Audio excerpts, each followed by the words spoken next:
Apologies for the intrusion. I'm Hugo. Let's just say I'm something of a collector. I've heard your video store is the most classy one in all of New Eridu, and I must say, it absolutely lives up to its reputation. The ambiance here is understated yet refined, elegant but still cozy. It's so soothing, like a steady beacon in the dark.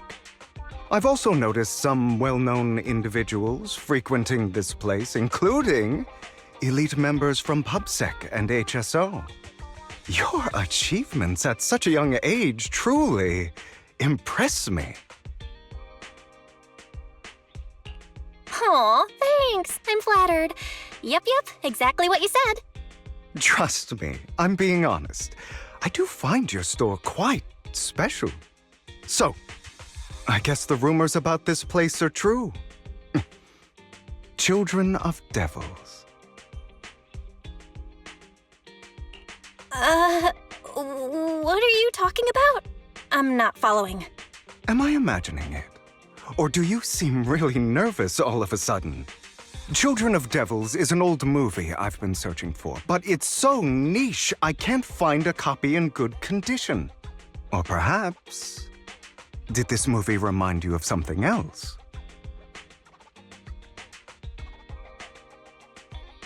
You're imagining it. I'm just surprised there's a movie we haven't heard of. No worries. Like I said, this movie is rather niche. Despite the word devil in the title, it's actually about vampires. I'm sure you already know. Vampires were a popular fictional concept back in the old civilization. Typically, they are pale-skinned, well-dressed, exuding a mysterious and dangerous aura. But beneath their immaculate facade lie lethal fangs for draining human blood. You kinda look like one. I'll take that as a compliment. Too bad vampires don't actually exist in New Eridu. Oh, and I don't feast on human blood. In fact, if anything, I'm hypoglycemic. Anyway, back to the movie. It's about a man who unwillingly turned into a vampire and after years of plotting, finally kills his evil father and ultimately dies in the process. So, it's a tragic story. I actually think the ending is pretty good. At least he accomplished his goal, and death was just the price he was willing to pay. Well, it's a shame you don't have the videotape I'm looking for. I'll just grab a copy of every movie you currently have for rent. No offense, but you're being overly generous. You don't have a hidden agenda, do you? I understand the skepticism, but I simply wanted to express my gratitude for discussing such a niche film with me. Your store is like a collector's gem in itself. Please, consider my payments here as an investment in a collector's prized find. Your definition of a collectible is pretty broad, just as I'd expect of a collector. Because of my work, I happen to know some of New Eridu's upper echelon. Some even collect human organs. Just some rumors circling around. Hope I didn't spook you. That's nothing. I've seen my fair share of crazy stuff. Guess I was worried for nothing. With so many high-profile individuals visiting here, I'm sure you're well-connected and experienced in various fields. Speaking of which, there's a big industry auction coming up. They'll probably have lots of collectibles, maybe even rare videotapes not on the market. If you'd like to attend, just let me know. Oh, by the way, I saw a marketing event at Lumina Square. Looks like there's a raffle going on. Go check it out if you're interested. Maybe you'll stumble upon something exciting. especially at a place so close to the upper class. After all, there are always secrets hiding behind the light. Well, thanks for today. I'll take my leave for now. Until next time, my precious friends.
You there! Why not come try your luck? All sorts of prizes are waiting to be won!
This guy looks so arrogant. Maybe I should take a tougher approach with him. Quit the act. I've seen right through you. You may look harmless, but I know you have a secret identity. Your crafty skills have caused headaches for countless people. Not to mention, you're revered in your field. Everyone knows who you are. Your true identity is a member of the most infamous band of thieves in New Eridu, Mockingbird!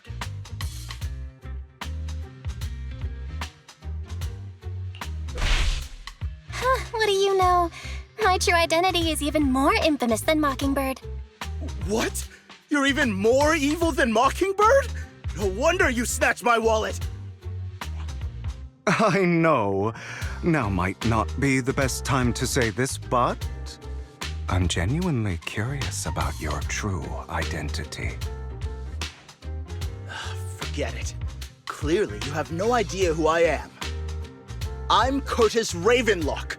That's right, of the esteemed Ravenlock family from Tops. You'll face consequences for crossing me. You're an esteemed member of Tops. Why join a raffle with us plebs? Offense is the best defense. Seems like you've got that down. I'm only here because my family sponsored this event. I just joined the raffle for fun. It's not like I actually need the bunny. Anyway, you were the only one next to me when I lost my wallet. It has to be you. Just admit it!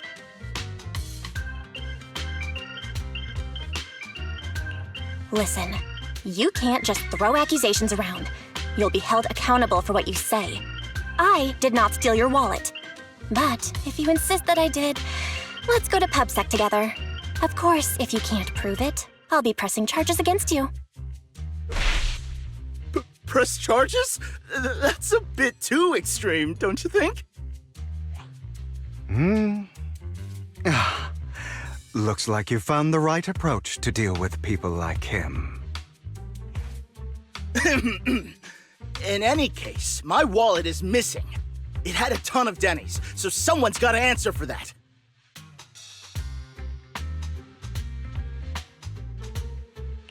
No one's responsible for your wallet except you. Let's be real. You're just trying to shift the blame. You! No one's ever dared to speak to me like that before. Clearly, your accusation is baseless, Mr. Ravenlock. Your outfit, while elegant, shows unironed creases and noticeable signs of wear. You've likely worn it for a long time. Plus, the wet ink on your cuffs suggests that you rushed straight here from your workplace. Likely so you wouldn't miss today's raffle. All in all, it's clear you're not well off and quite careless. Chances are you lost your wallet yourself, and it probably didn't hold much cash. Is that why you jumped to accuse others? Hoping to leverage your family name to make a quick Denny? That's utter nonsense! Regardless, you owe this person an apology. Damn it! You'll regret this! Just you wait! I really hate it when innocent people are wrongfully accused. But it's all over now. I hope it didn't ruin your mood.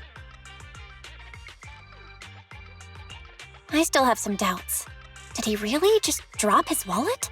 Regardless of what really happened, he got what he deserved. He should have known what would happen the moment he falsely accused you. People like that should have a taste of their own medicine. That sounds fair to me. Unfortunately, we don't usually see such fairness in our world, do we? That's why sometimes I don't mind resorting to unconventional methods to right the wrongs. You seem to be implying something. Don't tell me. A good movie never spoils its ending. But feel free to speculate. Anyway, it was nice running into you. Please, accept this raffle ticket to mark the occasion. May it keep you away from shady people and situations and bring you good fortune.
Anyone?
They're here with me now, sir. I'm glad to have the chance to speak with you, young'uns. Helios Academy used to be a peaceful and comforting place. You know about Helios Academy? Yes, I do. And I knew your teacher, Carol. She was a kind person. I was truly sorry to learn that she was the one held responsible for the fall of the old capital.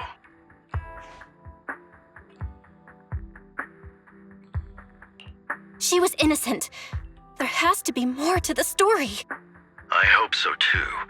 It's just that the fall of the old capital still weighs heavily on us all. But I believe you just got caught up in all of this. I'm sorry for what you've been through over the years. It must be tough. Sooner or later, we'll find the evidence to clear her name. Then I sincerely wish you success. The real reason I reached out to you is to tell you something very important. Something about your eyes. I stumbled upon some of the data Carol left behind. She spent much of her time studying ways to minimize the side effects of your eye implants. Teacher, she was always looking out for us. Yes, which is why I believe this was her final wish. As her friend, I want to see it through. Simply put, your eye implants are directly linked to your brain, and their functionality depends on your body's limits. As a result, the HDD system takes up a part of your body's capacity. This leads to certain issues, the most notable being that it suppresses your innate ether aptitude. I brought in a team of specialists to analyze Carol's data samples, and after some effort, they created a plan to upgrade the HDD system. After the upgrade, the HDD system will operate with significantly reduced power consumption, allowing for a substantial boost in your ether aptitude, or rather, a restoration to its original level. Do you mean that once the HDD upgrade is done, we'll be able to enter the hollows ourselves without EOS? Exactly. You'll likely experience some discomfort at first, but you'll get used to it over time. I'll have the specialists from Marcel Group continue monitoring your physical condition to reduce the burden on your body and help restore your ether aptitude more effectively. Are you really giving us such advanced technology for free? Feels like there's gotta be some kind of catch. Besides, you must have known about us for a while, so why wait until now? I'm not asking for anything in return. As for why I didn't reach out sooner, truth is, from what I've learned, your eyes possess even greater power. Perhaps the power within you could affect all of New Eridu. But you must understand, power is a double-edged sword. It can be used against enemies or allies. As the mayor of New Eridu, I must ensure everyone's safety. So I hope you'll forgive my caution. I'd been observing you for some time. That said, I'm confident to say that everyone at Victoria Housekeeping speaks highly of you. Miss Belle and Mr. Wise are both kind and honorable individuals. I believe they'll use their power for the right cause. Yeah, they're both good people. Thank you for your kind words, even though we have no idea what this power is. You're not just saying that to get our hopes up, are you? Of course not. It's just that I don't have much information right now. I'll let you know as soon as I do. Well then, I'll let Lycaon assist you with upgrading the HDD system. Rest assured he'll guide you through everything. You should be able to follow him with your knowledge. If you would follow me.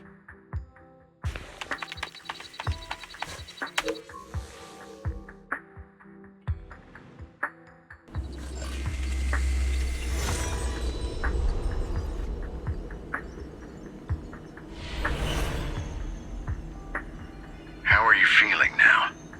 All good, I think. Really?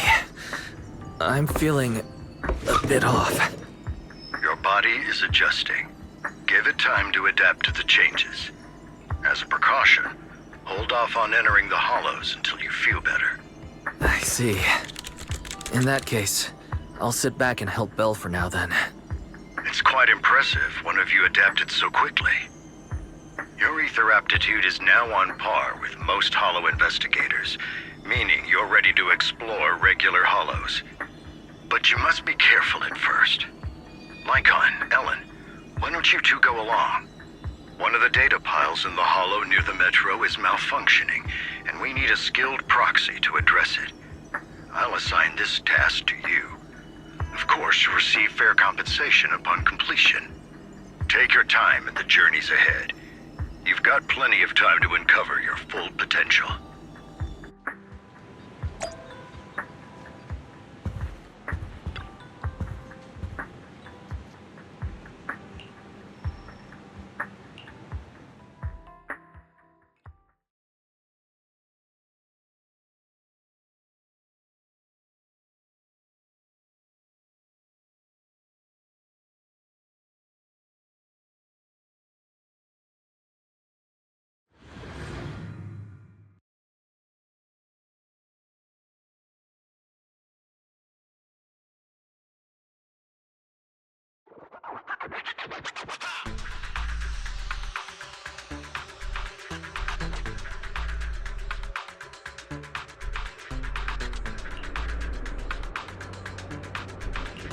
Master Proxy, the data pile that the mayor mentioned is in this direction.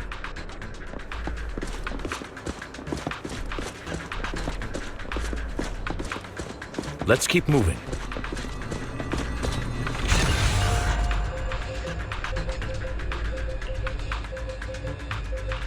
The data pile that the mayor mentioned is near that garage ahead.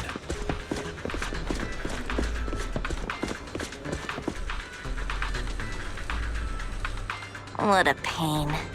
There's nowhere else to go. We'll have to move the train.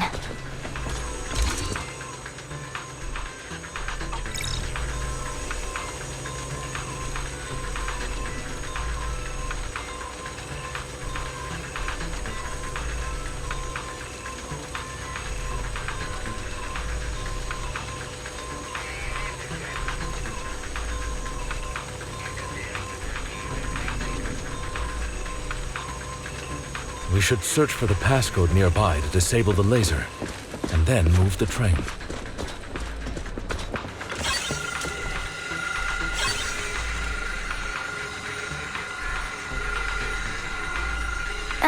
I get it now. We should be able to enter the passcode now.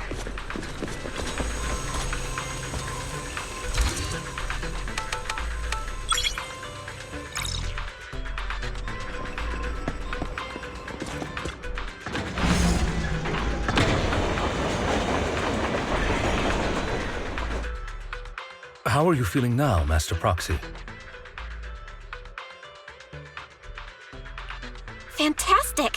Never been better. I'm relieved to hear it. If you feel any discomfort, please, let us know at once. Yeah, I'll carry you on my back if needed.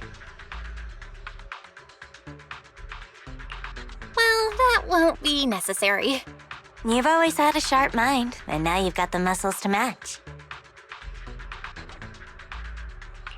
Thanks for the compliment. Oh, I was just thinking, when will you pick up some fighting skills? If you can fight, you could handle things in the hollow all on your own. That'd be pretty neat.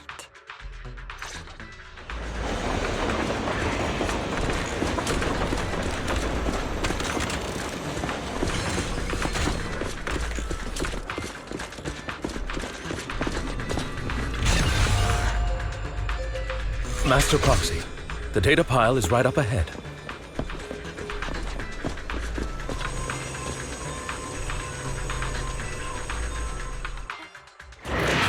Worry not, Master Proxy. We'll ensure your safety.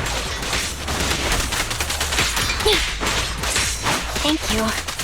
Sorry, I still need you guys to protect me. Looks like I gotta buck up a little.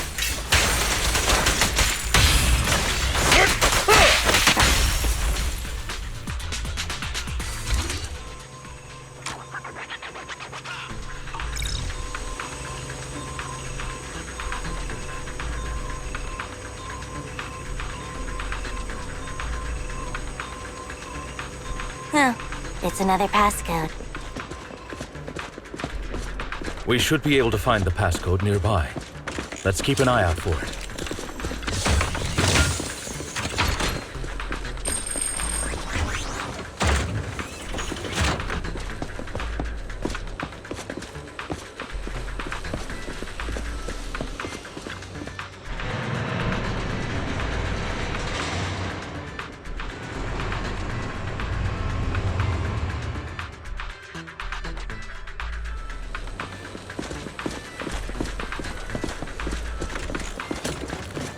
Maintaining the data piles in the hollows requires a proxy with the utmost professionalism.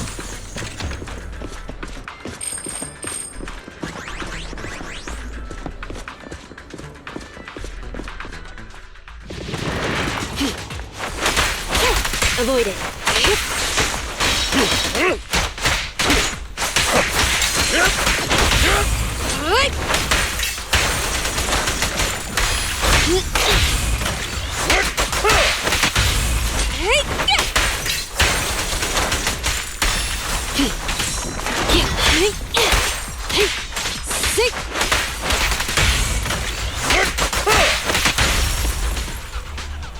Master Proxy, let's take a look around this area. We might be able to find clues regarding the passcode.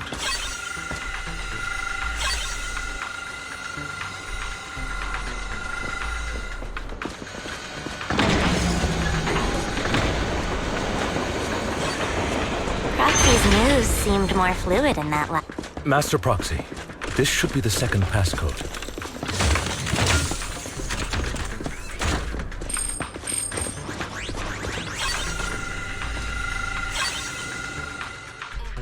Master Proxy, we've been in the Hollow for quite some time. How are you feeling? Take this. I feel fine. Nothing out of the ordinary. That's good to hear. After all, this is the first time you've entered a hospital.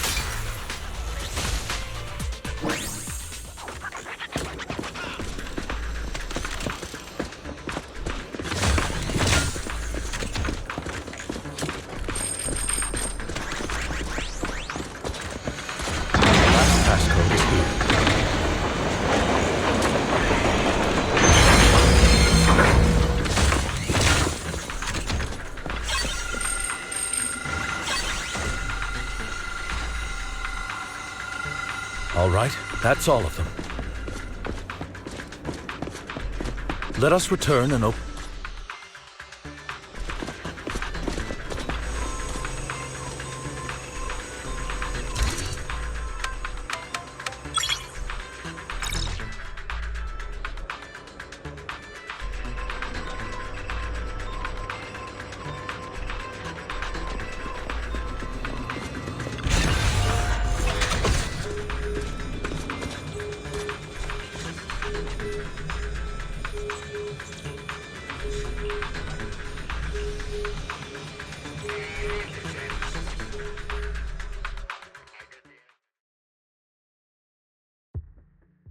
The mission was a success, sir. Master Phaethon's performance was outstanding.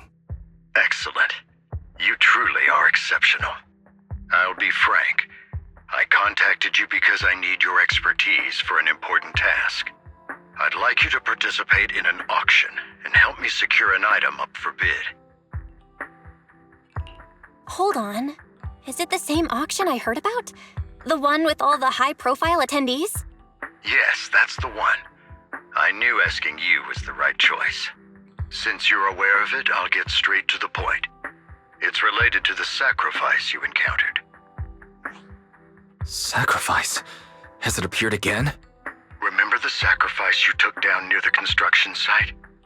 Public security did some research after retrieving it. It turns out it can maintain its form outside the hollow and carries human genes. Within it, we extracted a mysterious core. This core possesses the same inexplicable power as the sacrifice, allowing it to exist without relying on ether. However, the core was recently stolen from the most secure lab in New Eridu. We suspect this is an inside job rather than an external theft. We searched extensively without success, until I saw the auction flyer. The core has been concealed within an auction item. So you want us to bid on it at the auction, but why us? The power of the sacrifice is highly volatile and destructive. We must keep it confidential, at least for now. And I, as mayor, am not suited to participate in the auction myself. Plus, I'm running checks on my inner circle due to the theft. Frankly, there aren't many people I can trust. Don't worry, the funds are covered, and Victoria Housekeeping will be assisting you. Of course, this hinges on one condition: your willingness to aid me. All right, we'll give it a shot. Thank you very much. I knew that I could rely on you. The only hurdle now is the invitation. It's exclusive to Tops, so obtaining one might take some time. I'll handle that promptly. I'll leave the rest in your capable hands. You seem a bit puzzled, Master Proxy. The relationship between the mayor and Tops seems rather delicate. You're quite perceptive. As you know, the roots of New Eridu's governance lie with the Mayflowers, while Tops is a conglomerate of companies. Power and profit often lay the foundation for conflicts, which is why securing invitations could be tricky for us. Things would be much easier if Tops weren't so involved. But worry not, Master Proxy. It may take some time, but we will overcome these obstacles. Now, if you've no further need of me, I'll take my leave. Have a good day.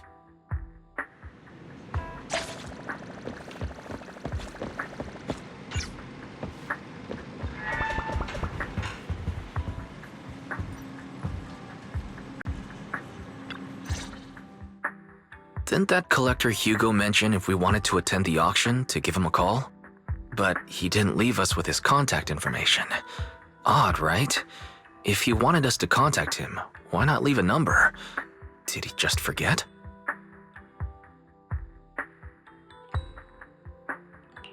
Maybe he left a puzzle for us to solve, like in the movies. You've been watching too many movies, Belle. We need to separate fiction from reality. Come to think of it, Hugo did leave us a raffle ticket, and said something weird. He said something cringy like, "There are always secrets hiding behind the light." Wait, don't tell me.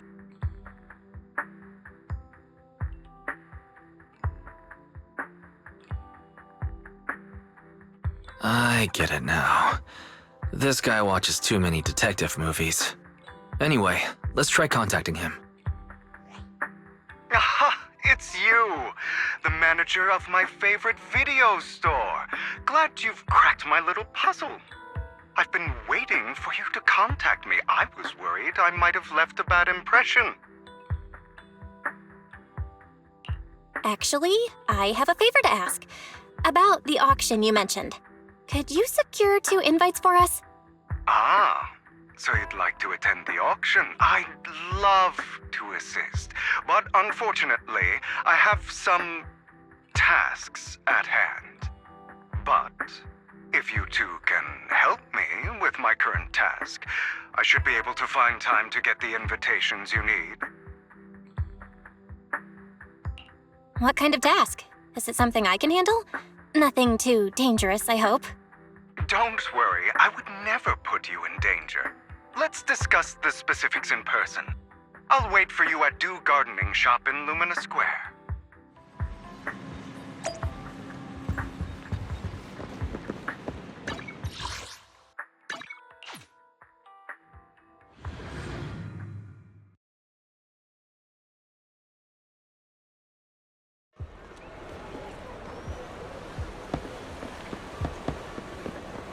You've arrived, my friend. Punctual as always.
another wing.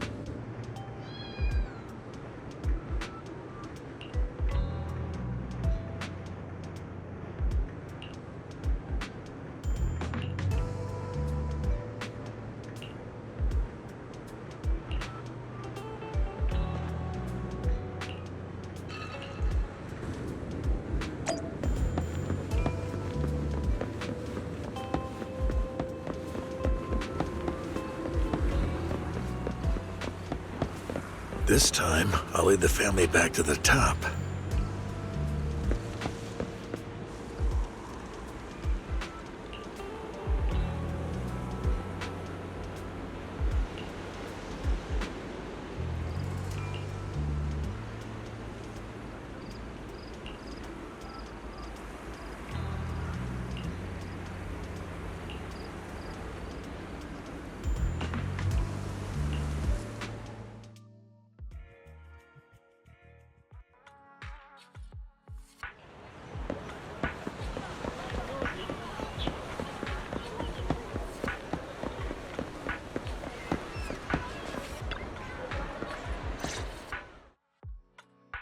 Good day, manager. Wonderful to see you again. You're as sophisticated and charming as always. About our previous discussion, I assume you've made some progress?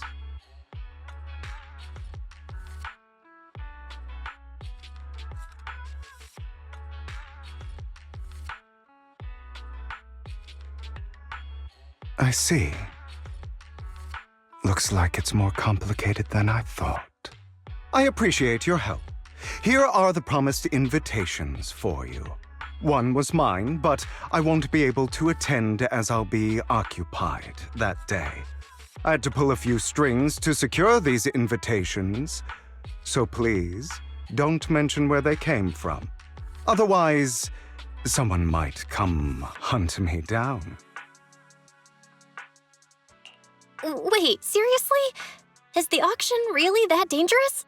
Well, when you dance with sharks, you can't avoid risk. But I have faith in you, dear manager. I'm entrusting you with my life. Don't worry, my lips are sealed. And so are my brothers. I've been meaning to say, you're so close with your sibling. I'm kind of jealous. What's your view on family ties, manager?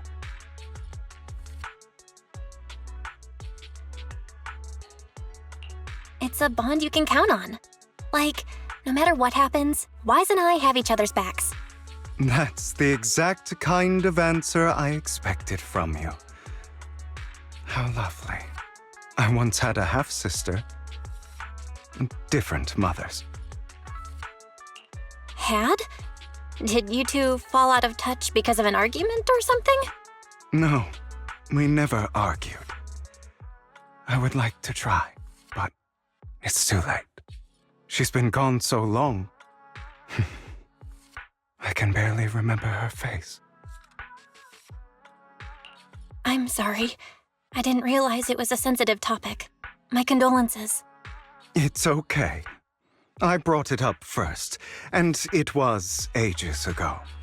Anyway, back to what we were saying. It's highly likely that Hartman will be at the auction as well. As you know, while he's the rightful heir to the Ravenlock family, he keeps many secrets. Should you cross paths with him in the future, be cautious.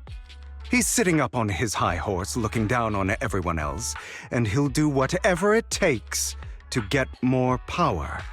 I hope these upper-class people eventually face the punishment they deserve. Too bad the scales of fate lean one way or another, unless someone steps in to tip them back. I digress. That's all for today. I have some errands to attend to, so I'll take my leave. Have fun at the auction.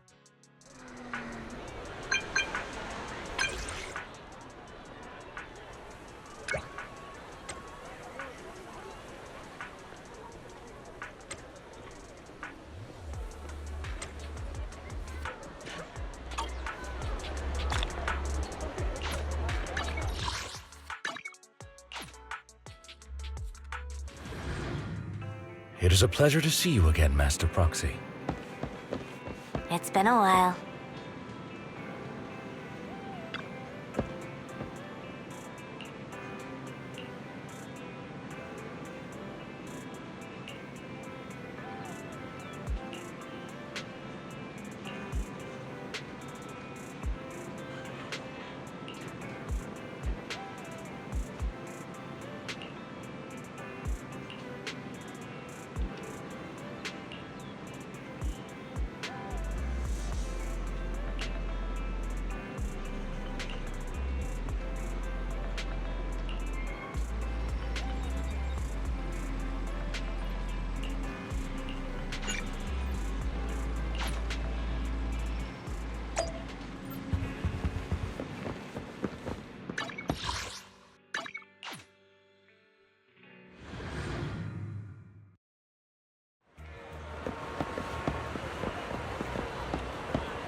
Lies.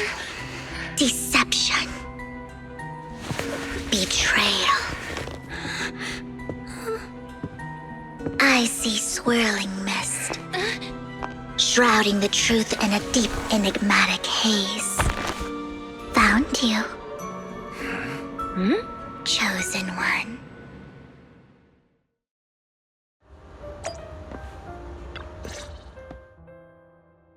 You are exactly as I thought you'd be. Chosen one? What's that? Sounds like something from a tacky novel that was popular a decade ago. Words can only convey so much, so it's understandable if what I say doesn't make sense to you now. But you'll know what I mean soon enough. Young lady, I know you might think I'm lying, but I'm telling the truth. That item was my late husband's keepsake, and I had to pawn it due to financial difficulties. But I can't bear to see it auctioned away to who knows where. I'd never be able to get it back. Please help me bid for it. There's a hidden flaw in that item. If you point it out during inspection, it will be withdrawn from the auction and returned to the pawn shop. That way you won't have to pay for it. In return, I'll offer you some compensation. It may not be much, but it's all I can manage. Please. Mom, please don't cry. Your story might be genuine, but your intention is not. Besides, this has nothing to do with me. Your misfortune is not my concern. Young lady, You don't look like you're struggling for money. How can you be so cold-hearted? I'm sure this refined individual here feels the same way.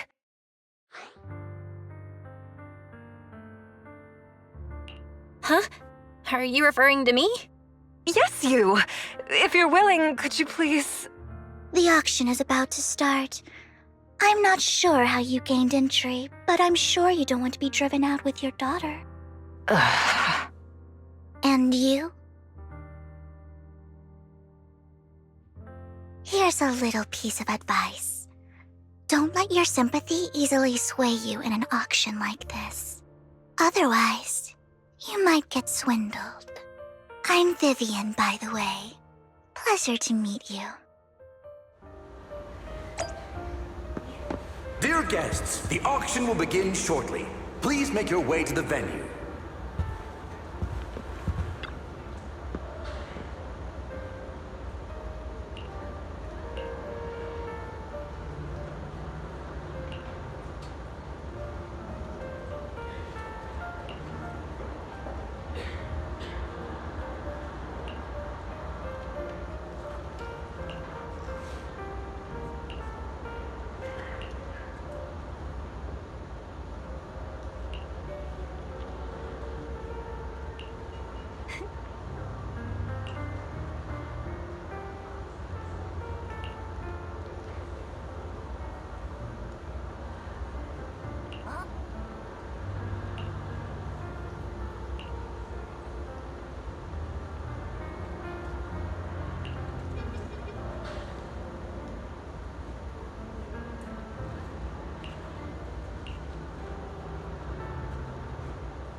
He may be from the Ravenlock family, but he's been entering the lottery in secret.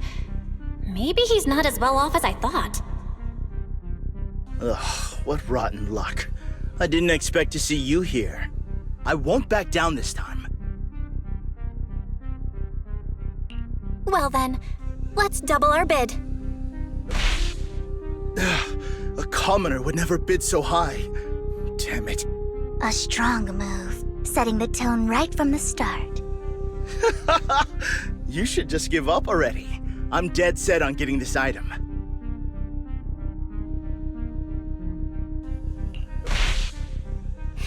Let's see who comes out on top in the end. A Ravenlock losing to a commoner like us. It wouldn't look good, would it? You're right. So for the honor of the Ravenlocks, I can't lose! Trying to provoke him backfired.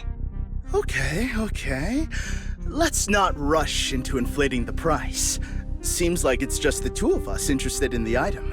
Why don't we discuss this in private first? No matter what, I won't back down. Ugh, I didn't expect you to be so determined. This is the perfect moment to shake your opponent. You're really stubborn, huh? Is it really worth arguing over such a small collectible? Sure is. The money in our pocket is our biggest advantage. Host, I'm raising the bid. The price is way more than it's worth. Forget it, I'm out. It's a bit overpriced, but it's still acceptable. Regardless, congratulations on your winning bid. Though, in my opinion, its aesthetic style is a bit ahead of its time. But as long as you like it, that's what matters.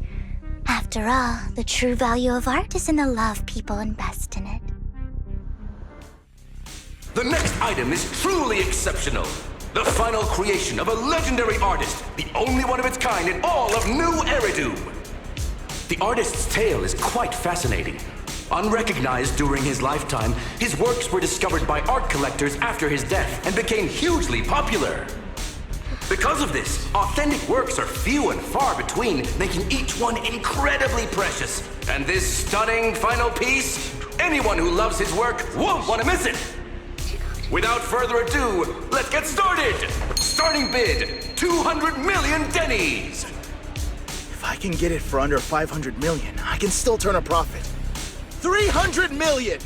If I'm not mistaken, Wise, isn't that the item the woman asked Vivian to bid on? Yeah, that's the one. If our budget allows, perhaps we should. 1 billion. Even if his final piece is a collectible of this quality, starting at $1 million right off the bat. Since she doesn't have to earn her own money, any bid is just a number to her. Was that Vivian?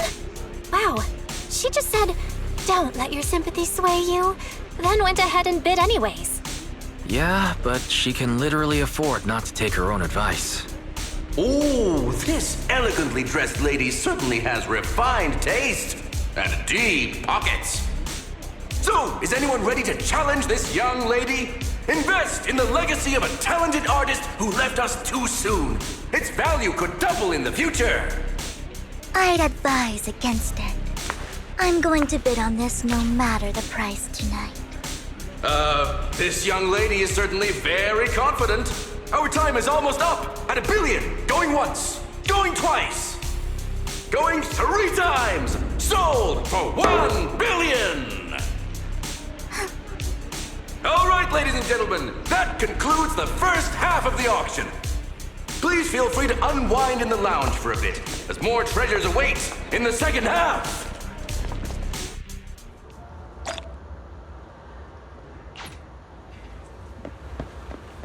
The coffee here is drinkable.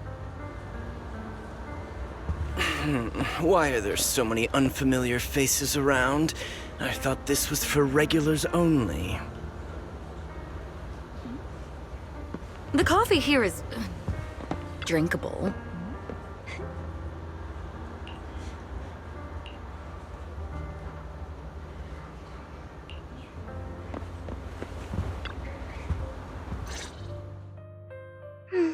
You have a strange look on your face. Despite her ruthless exterior, she's actually quite kind-hearted. Though you wouldn't dare think that, would you?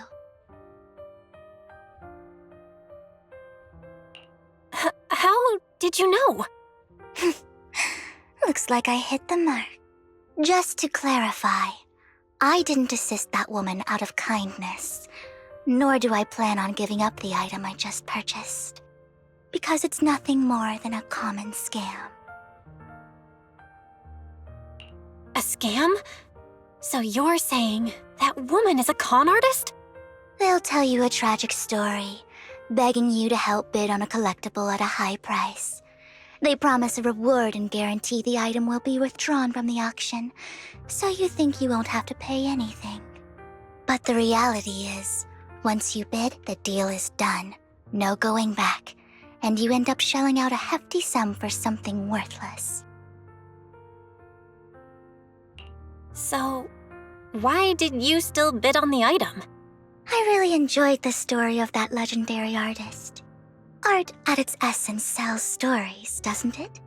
I'm willing to pay the price for the stories I choose. That's another lie. Looks like you believed me. I didn't really believe you. Let me give you another piece of advice. Appearances can be deceiving. People often mask their true intentions. Sometimes, what you can't see is the real truth.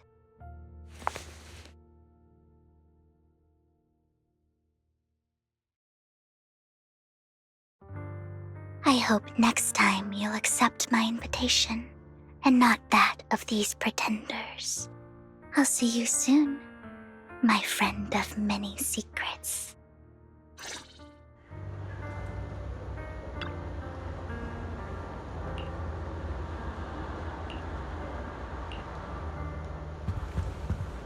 The second half of the auction is about to begin. Please make your way to the venue.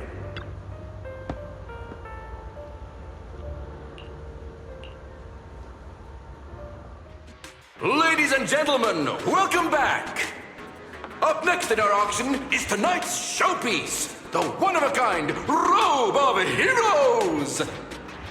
Legend has it that, long ago, this was a garment that only a hero could wear. What's truly fascinating is the unique gem embedded in the collar of this robe. It's unlike any gem I've ever seen. Almost magical.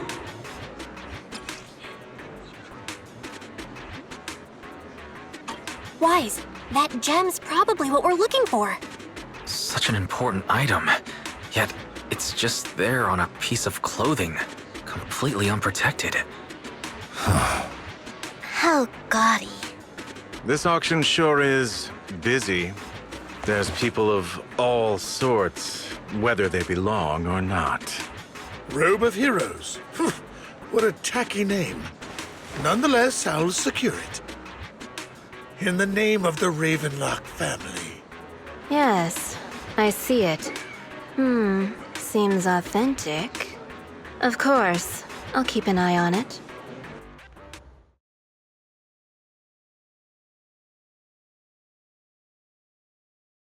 I didn't expect this to drag on so long.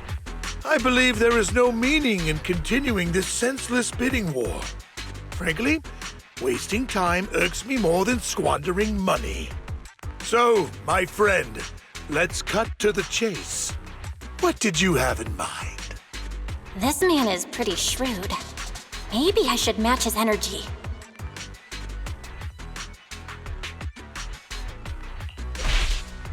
All I want is that Robe of Heroes. What a pity. We both have our sights set on the same item. It seems there is no hope of us coming to an accord. I'd suggest taking a less direct approach with someone like Hartman, lest he prey on your weaknesses. There are more antiques in this auction than just the robe. Why rush into this? You might find something else you prefer.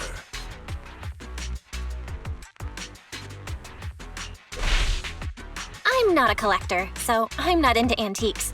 That robe just caught my eye. In that case, how about we strike a deal? All I want is that gem. So, if you cease bidding now, I'll take the gem and you can have the rest of the robe. How does that sound? He called our bluff. The Ravenlock family always gets what they desire. If you have any doubts, feel free to ask around.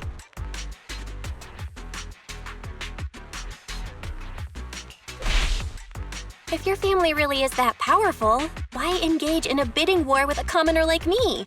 How about cutting me some slack? Well, I'd be happy to go along with your proposal. So, why not withdraw? And I'll grant you anything else you desire from this auction for free. Have we a deal? This approach doesn't seem to be working with him, Mr. Proxy. My time is valuable, my friend. I've already lost a significant amount of dennies talking to you. If I offer you a token of appreciation, let's say a hefty sum of dennies, would you consider backing out of this bid? In that case, if I were to give you a hefty sum of dennies, would you back down? I fear my price is beyond your means. It's been a while since someone dared speak to me like that. All right, since I can't sway you, we'll have to settle this with our financial power. But let me be clear. No matter how high it goes, I won't back down. Oh no. Though the mayor gave us a huge sum of dennies, I have a sinking feeling it won't be enough to outbid this rich jerk.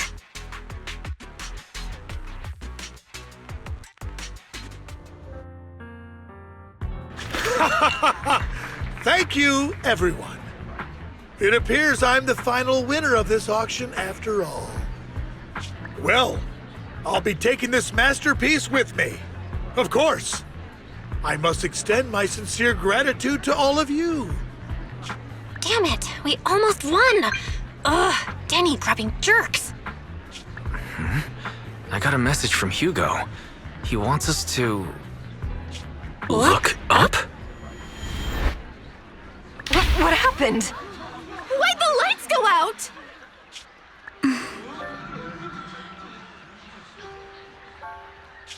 What's going on? The power went out? Mommy! I'm scared! Ladies and gentlemen, welcome to tonight's auction. My apologies for the long and dreary opening.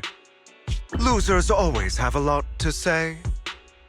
That guy looks familiar. Is that... What are you all standing around for? Someone deal with this intruder! How uncouth.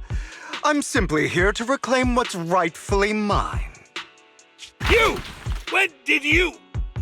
Well then, tonight's show is coming to an end. I wish you all a lovely evening. Yours truly, Mockingbird. After him! Catch that thief or forget about getting paid tonight!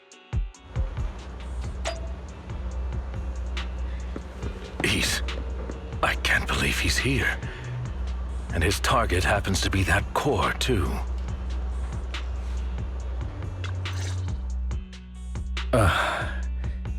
Forgive me, Master Proxy, but that...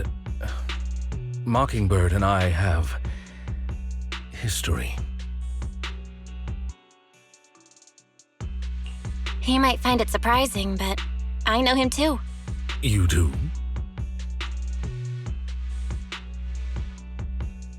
I see. So that's how you know him. Years ago, we founded Mockingbird, the Phantom Thieves Syndicate. Things started off well. We were young, with naive ideals and lofty goals, and we pursued what we thought was right. But one night, that all changed. There may have been signs of what was to come, but no one noticed them at the time, or perhaps we chose to ignore them. Eventually, I left Mockingbird and accepted the olive branch extended by the mayor. The separation was, shall we say, less than amicable. and my dearest friend became my sworn enemy. Master Proxy, if I may ask, what do you think of Hugo?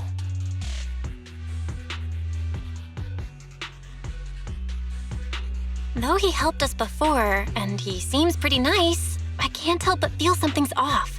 He's a part of Mockingbird after all. Mockingbird has changed from how we envisioned it. And Hugo too, No, it's nothing. In any case, he is very dangerous. I'm still unsure of his intentions, but we cannot risk letting him have the sacrifice core. Based on my past experiences, I can likely predict the route he'll take to evade his pursuers and escape. However, this path lies within the Hollow. Master Proxy, can you... Let's head straight there. I'm feeling super strong right now. Very well. Please, follow me then.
As I thought, Hugo really is here.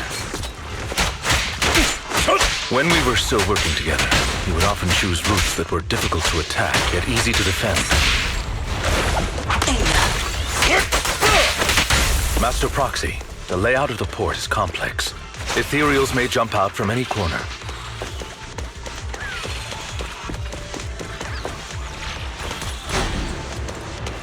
Do be extra careful.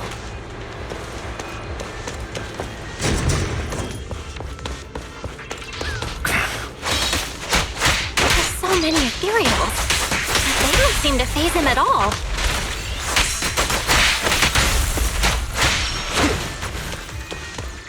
Oh, I am...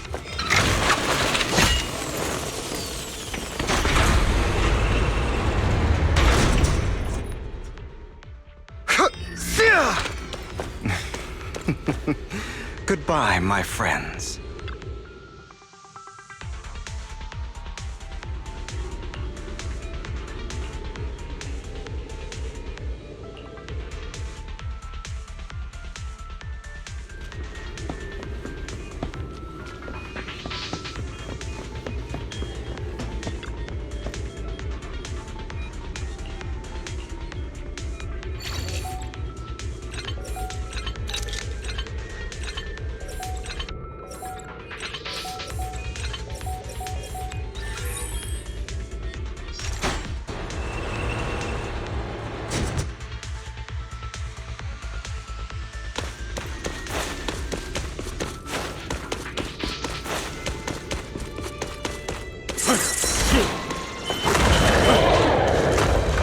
Careful, or you'll get hurt.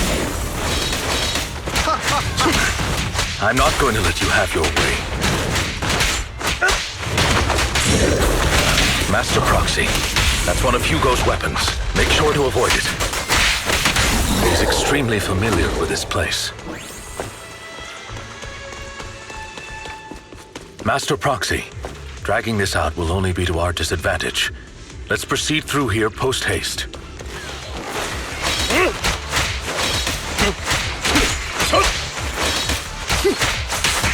Move, please.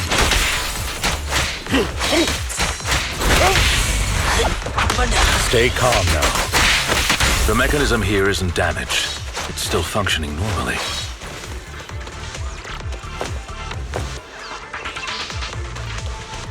Something's not right.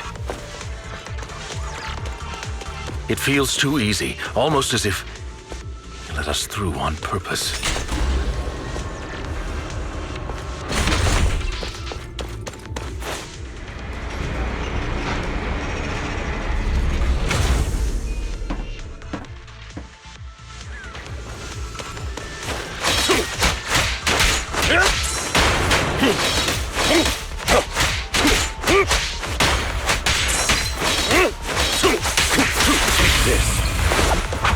Stand still.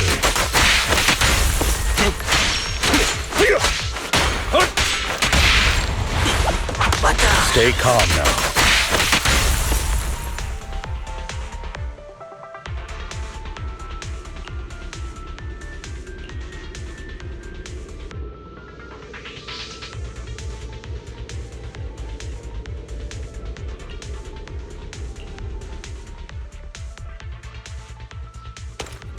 This must be the right way. Not to worry, Master Proxy. We'll be able to catch up to him soon.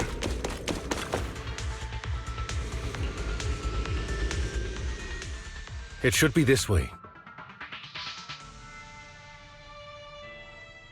Are they from the auction? No, they shouldn't be able to track Hugo here. They're likely just hollow raiders. Back then, Hugo would typically retreat into a hollow after securing the goods. And as his partner, I'd be responsible for leading the pursuers astray. I'm unsure if he has a partner now, or who they might be if he does. He was alone the entire time when he approached us before. I see. That's good. It means he must be carrying that core himself. Regardless, Master Proxy, let's steer clear of those hollow raiders for now. Although I'm confident in my ability to defeat them, a clash here might delay us and jeopardize your safety. Our main focus now is locating Hugo and retrieving the gem.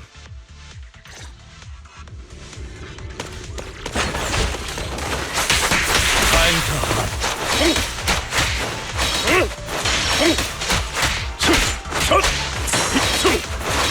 Evade, now!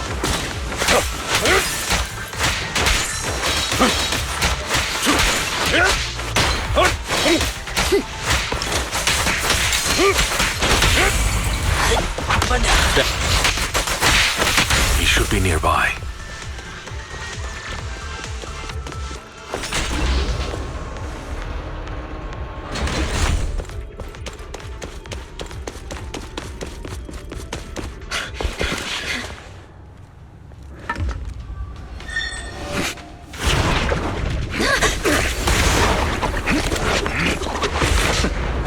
Long time no see, traitor.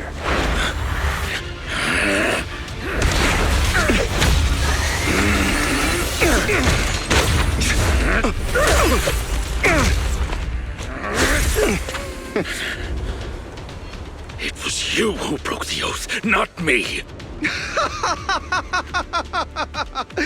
You haven't changed, pompous and self-righteous.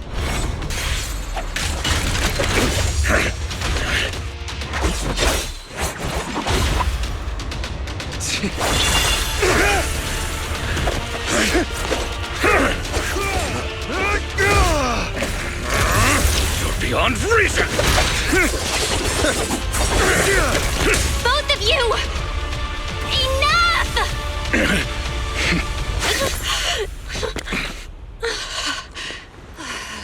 Master Proxy. Are you all right, Master Proxy? Any injuries? I'm fine. I just forgot I wasn't Eos. I thought your attacks would just go over my head. I'm not used to being this tall, I guess. Rest assured, Manager, my blade has always been steady. I'll never point my weapon at my allies, especially not you. As for that oath, he has no sense of control in the heat of battle, even turning on his own comrades. I'd thank you not to spread lies. What? Are you denying it? I merely spoke the truth, didn't I?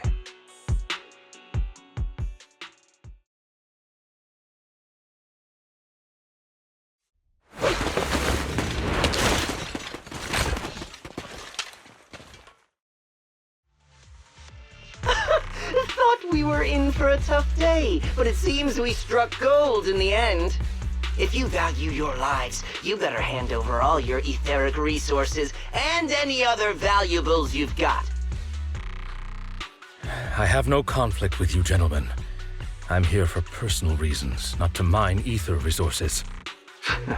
Cut the crap. It's been a rough day, and we need something to make it right.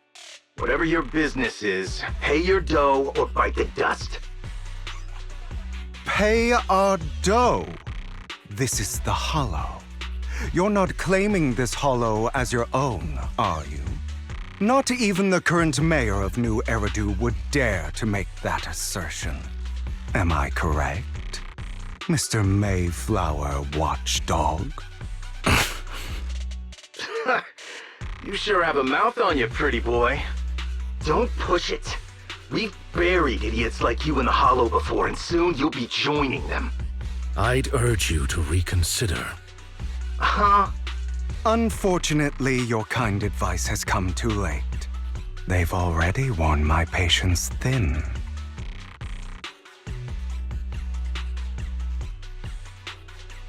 Oh, help me! Scared? Then perhaps you should think twice before you act. You've made your bed. Now lie in it. Sorry, I'm so sorry. Please have mercy. Spare us! We won't do it again! Are you quite done blowing off steam? Don't kill them. I'll hand them over to public security once we're out of... Who do you think you are to tell me what to do? They weren't planning to show you any mercy, yet you forgive them so easily. You haven't changed at all over the years, lycaon. To hell with you and your foolish fantasies of being some almighty savior. Haven't you learned your lesson from what happened with your eye and legs? My principles remain unshaken. No one has the right to take another's life. Sinners deserve punishment. Do you know how many lives they've taken? I'm merely delivering the justice the world needs. It is not our place to pass judgment. I know I will not sway you. There's no point in continuing this argument. I will stop you. I always will. Go ahead and try. I will defeat you. I always will. Be prepared to kneel before me, traitor. You talk too much.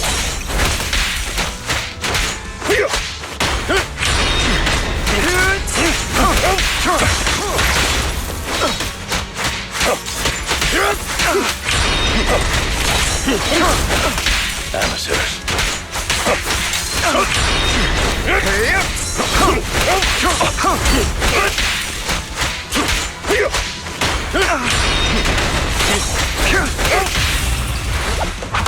Proxy, I'd advise... Really? Do you two have to do this now? Cleanup's not finished. My apologies, dear manager, but I'm itching to teach him a lesson. Is that all? Shut up! Time to hunt my way. Is that all?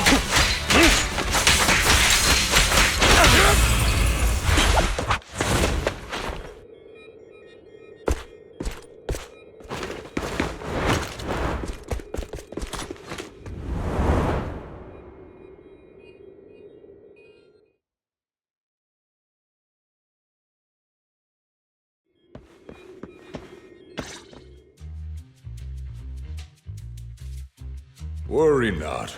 Mastery of my skills will come in time. But there's something more important I would like to teach you. Something about faith.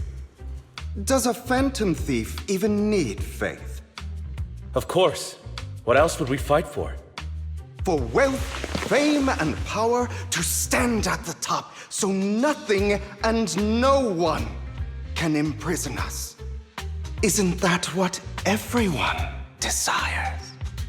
Or perhaps, by faith, Do you mean something asinine and empty, like justice, dreams, or friendship? Hilarious. Grow up, Lycaon. It's time to let go of your naive fantasies of being some almighty savior. You just don't get it. All right, enough squabbling. What I'm trying to teach you is very simple. I may not walk the path of justice, but I do not walk the path of evil. There's too much injustice in this world, and there are times when it becomes necessary to right those wrongs with unconventional methods. Taking lives, however, is out of the question. Life is a precious gift, one that nobody has the right to steal. No one should have the authority to judge whether another lives or dies. Keep that in mind. I will. You don't seem convinced, Hugo. As you mentioned, this world is unjust. That's why we must strive to bring fairness to this world. Those who cause harm should face consequences, just as those who take lives should. But not all lives hold the same value. Sometimes, you may need to eliminate one if it means saving more. You're too proud. Your pride may lead you astray. I have my own path and beliefs, Jack. I'll determine for myself what's fair and unfair. Hey, watch your mouth. If it weren't for Jack, you'd be dead already. You're a smart kid, Hugo. Skilled too. You could easily take the life of a sinner. However, what if one day you found out you were wrong? What if that so-called sinner were innocent? Could you bring them back to life? I wouldn't make that mistake. To err is human. Everyone is bound to make mistakes. It's good you are open with your thoughts. I just don't want your troubled past to weigh you down. Because your hatred doesn't define you. It only eats away at you.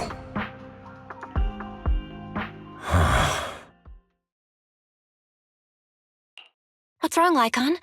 You've been quiet for a while now. My apologies, Master Proxy. I was just reminded of some past memories.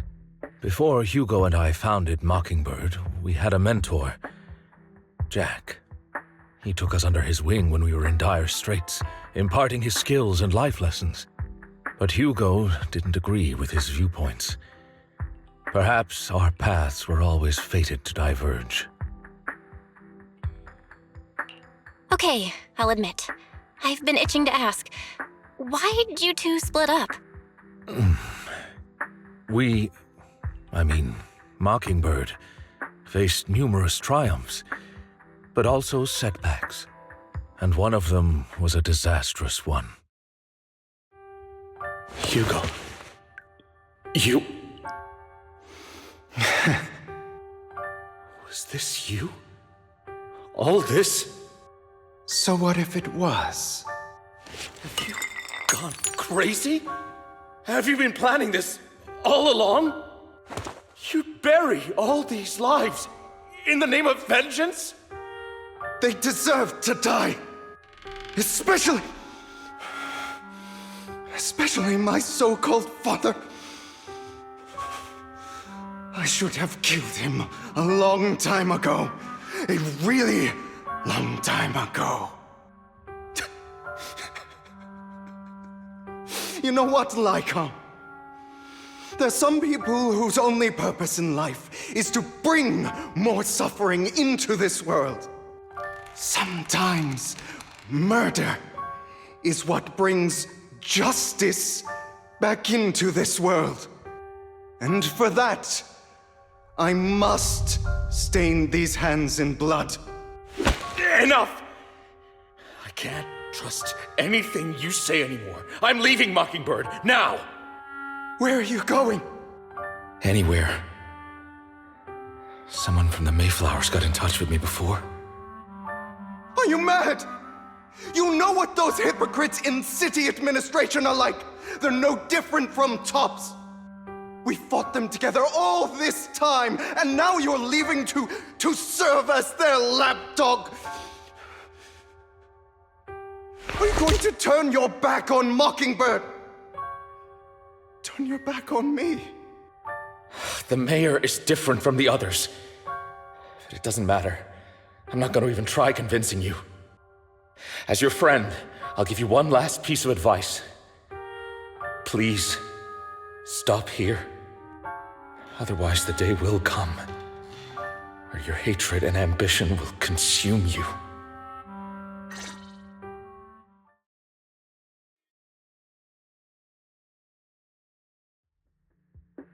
My apologies, Master Proxy, that you had to hear such an unpleasant tale. Hugo came from a powerful family, and his relationship with them was always strained, especially with his own father. So much so that Hugo wanted to personally put an end to him.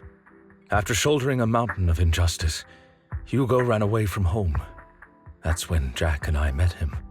And that setback that Mockingbird suffered turned out to be intimately connected to his family.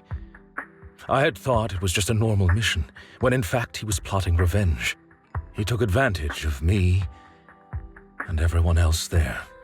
I do not mean to pass judgment on him and his decision, but I refuse to accept a partner who is willing to trample over other people's lives for their own desires. Perhaps his family left a mark on him that continues to influence him to this day. In any case, Hugo still has the sacrifice core. We should contact the mayor to plan our next moves.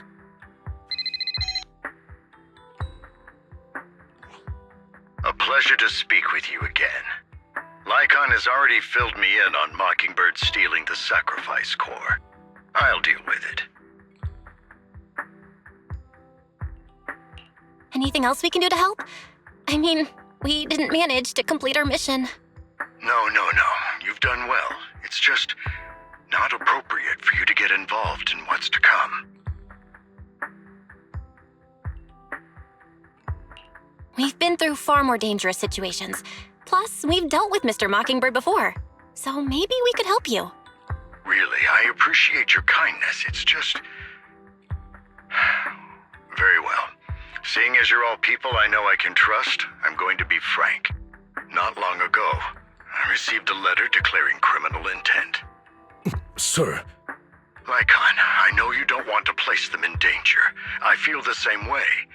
However, I believe they deserve to know the truth. That letter threatened to use a sacrifice to take vengeance against the entire city of New Eridu.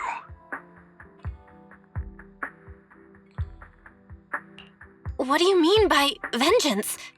I believe the person, or the organization, who sent the letter is planning to use the sacrifice to mount a large-scale attack against the city.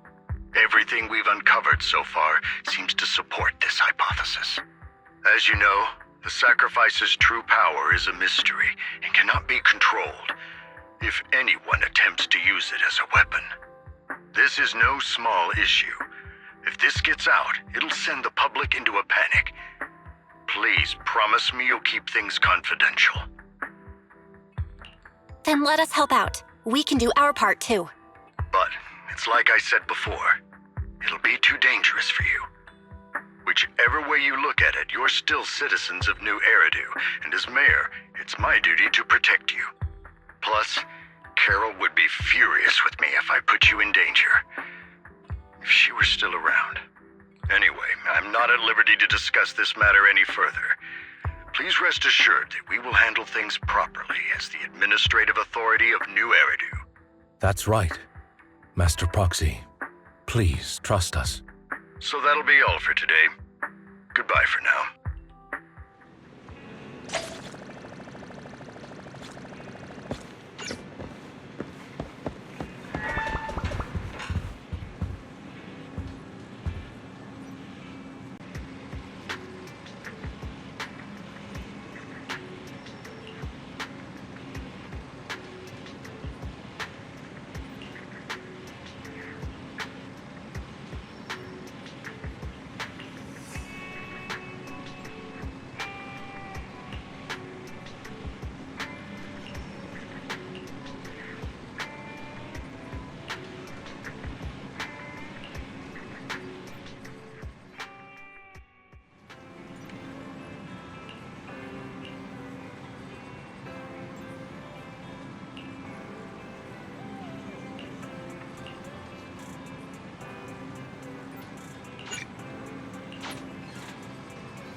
I'll have to work overtime to finish this mission report. You're he-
Today's training.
All right, let's get started.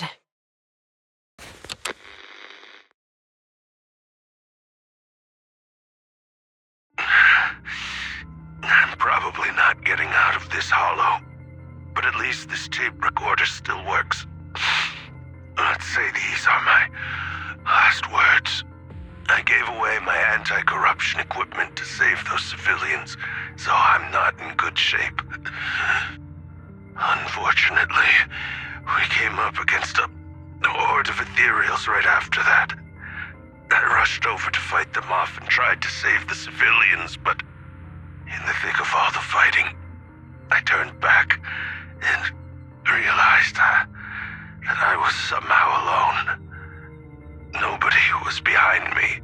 Luckily, I managed to defeat the ethereals, but the wounds and corruption I sustained in doing so should be fatal.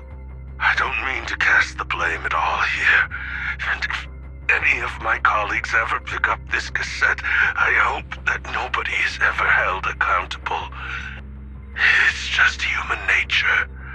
It's normal. I just have a few regrets. Oh, what's that over there?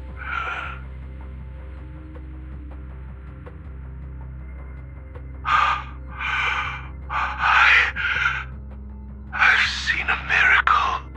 Yes, that thing is right. So long as humanity is in constant conflict against the Hollows, we'll never be able to grasp true power. Only by embracing everything. It's the only way. Only by embracing this power can everyone survive. Oh, Creator, please grant me this!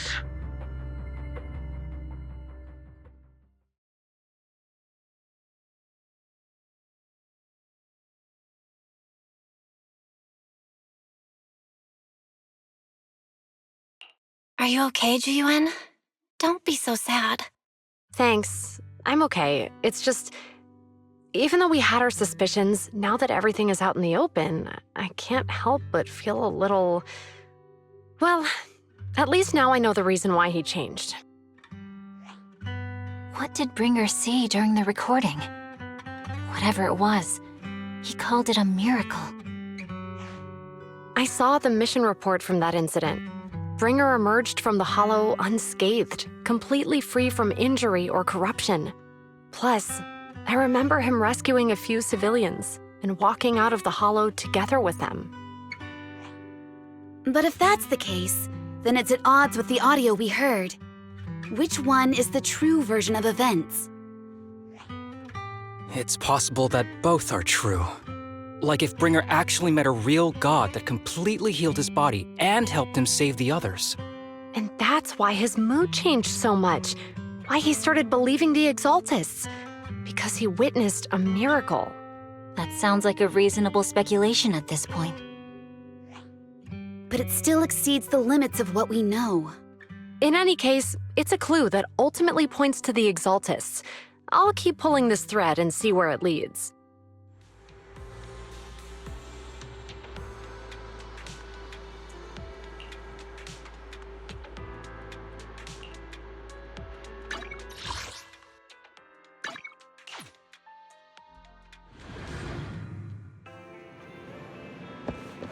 I've been waiting for you for quite some...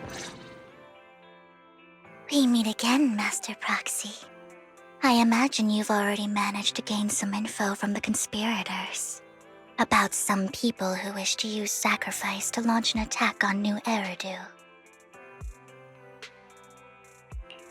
How do you even know about that? I only just found out myself.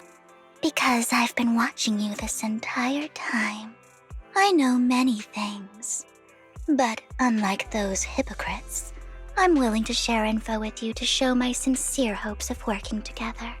I need to find Bringer's belongings. Bringer's belongings?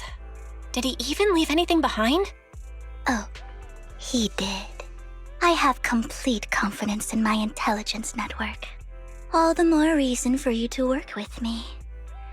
You've probably already guessed, but what Bringer left behind will be crucial for cracking the alleged sacrifice attack. Find it, and we'll finally know what they are after.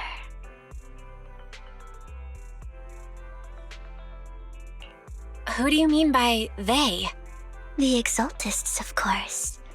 They're always lurking whenever something related to sacrifice comes up. Actually, the Exaltists and I, we have a bit of shared history. But no more than that until you officially agree to work with me. I'm still not sure. What's not to be sure about? We both share the same goal, and I won't harm you. By the way, might I ask, you're not proficient at in-hollow combat, are you? Well, that's not really what proxies do. As I expected. Not to worry. You're an invaluable proxy. All I require is for you to guide me. I mean, not even my darling Lord Phaethon can fight in the hollows. Hang on. What did you just say? Your darling Lord Phaethon? That's right. The best proxy in all of New Eridu. Lord Phaethon! Don't tell me you don't like him. You're probably not going to believe this, but I'm actually Phaethon. You're an outstanding proxy, that's true. But Lord Phaethon's a cut above. No one could ever replace Lord Phaethon. But I know how you feel. You're actually one of Lord Phaethon's fans too, aren't you? So he's your biggest role model in life and you hope to become just like him, right? How should I put this? I'm not really a fan of Phaethon. I get it. You're ashamed. Because you love him so much. I went through a phase like that once. But it's okay to be brave and admit your love. Relax. I'm with you as you make your journey, fellow fan.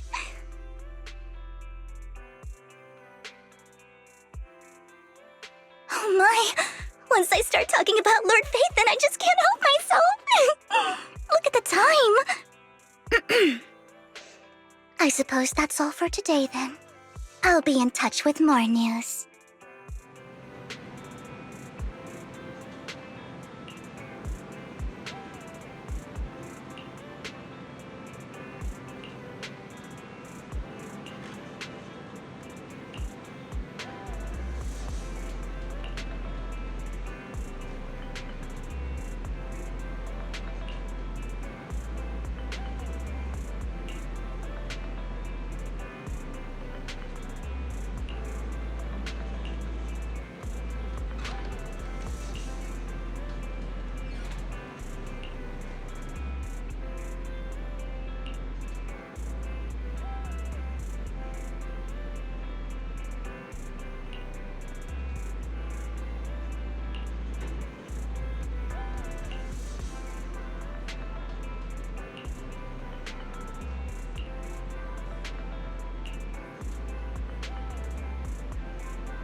Proxy, you're here too.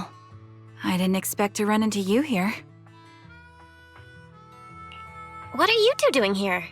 And is that a new look I see, Anby? I'm here to investigate that incident.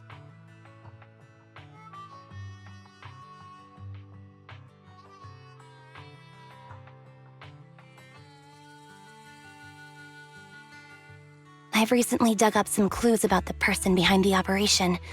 but my key contact is ultra cautious and keeps demanding me to prove my identity. So, to gain her trust, I decided to meet her dressed like this. Now that everything is completely finished, this uniform doesn't really represent anything in particular. For me, it's just another outfit now. We all have to move on someday. I'm helping her. I want to make sure whoever's behind all this is caught. And who's this young lady? Her name's Vivian. She's my friend. We're here investigating a few things ourselves. Anby, one of the Cunning Hare's most powerful members. And Trigger, an Opal Squad sniper. It's an honor to make your acquaintance. You know us? Looks like someone's done our homework. Is it because of the proxy? You two are practically celebrities. And because of my work, I've got loads of info when it comes to anyone with a name around New Eridu. I see. Seems you're handling your work well. Let's prepare to enter the Hollow. Unless you have any further questions, we'll be taking our leave now. You're going into a hollow? Proxy, you plan on going in like that? Yeah, that's right. I've recovered quite a bit lately, so I don't need any protective equipment in the hollows.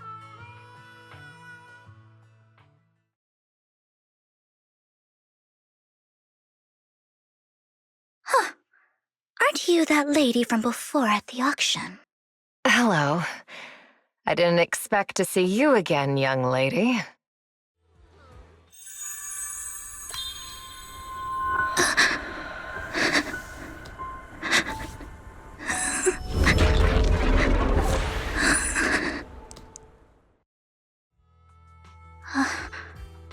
Vivian, are you all right? You look depressed. What's wrong, Vivian? Are you feeling okay? It's nothing. I just drifted off for a moment there. So then, what are you doing here? Don't worry. I'm not here to scam you. I'm waiting to meet someone. Don't tell me. You're my contact for intel? That's me. Anby from Silver Squad, I presume? Pleasure to meet you. All right. I'm going to exchange some information with Miss Anby here. So if you'll excuse me.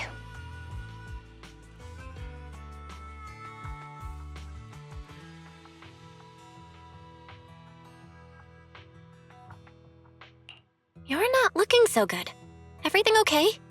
I can tell you later, but not right now. Okay, that's all the information I got for you. In return, I want you to do something for me. Take me into the Hollow.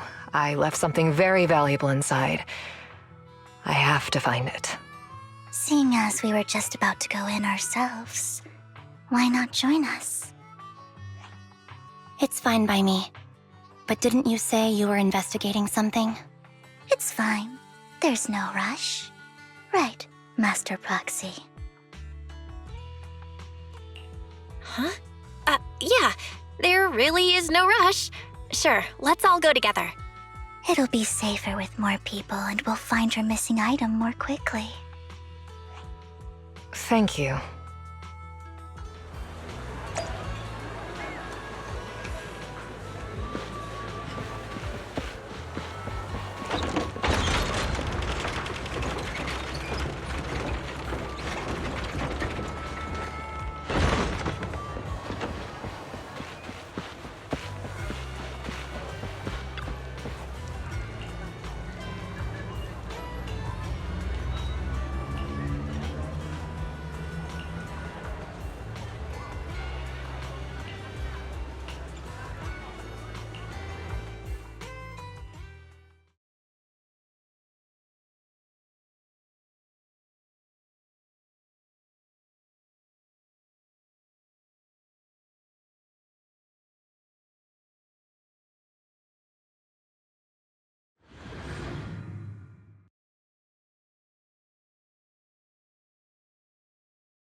So, what is it that you all plan to do here? We are here to look for something too. Something extremely important.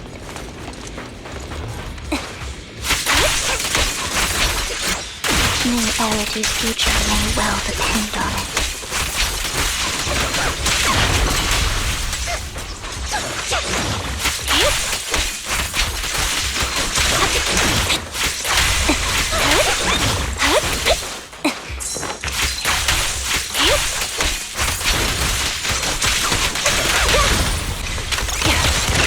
Now it's my turn to ask questions.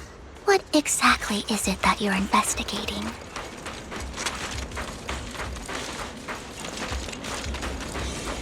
Since you're familiar with the name Silver, then you should know that it shouldn't exist anymore.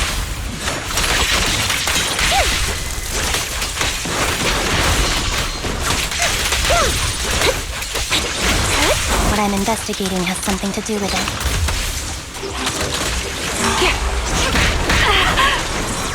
I'm on it.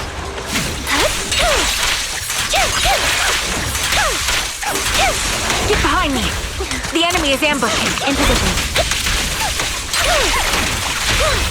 The target's weary.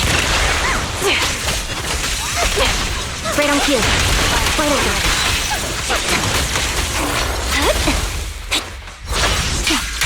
Loyalty. Time to pin them down. Shoot! Fox, let's use that fissure to head to the next location.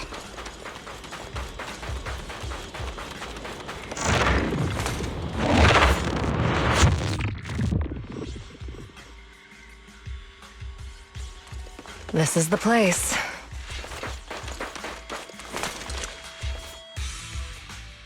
So, what is it that you're looking for? A ring. I was excavating ether here before and accidentally lost it somewhere. Please, could you all help me find it? It has to be somewhere among all this stuff here. Sure, I'll start looking. I'll go with you. I'll stay here with her then. Thanks, but you don't have to worry about me. Go ahead and accompany the others. I'm sure it'll be faster that way. And sorry for wasting your time like this. I know it might sound strange, but I'll be so happy if my daughter grows up to be capable like you.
There's leftover food here.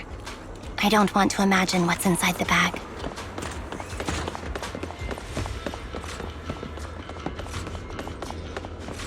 Neither do I.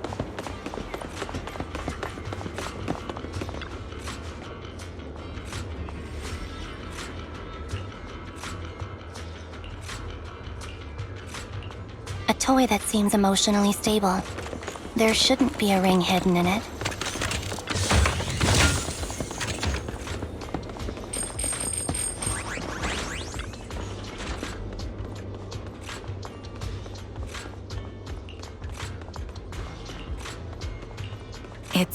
A fancy lunchbox? I wonder if its owner is safe and sound.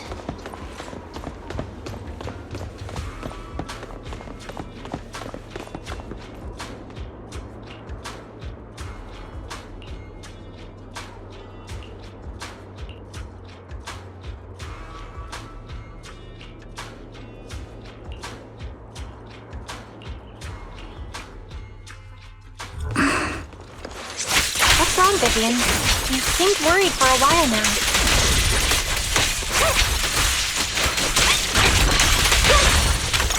I'm worried about Sienna. Her location should still be safe.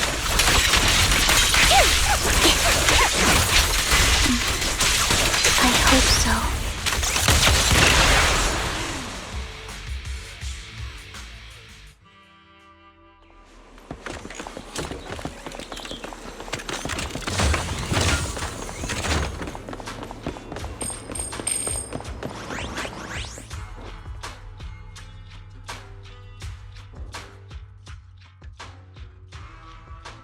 Her vital signs are gone.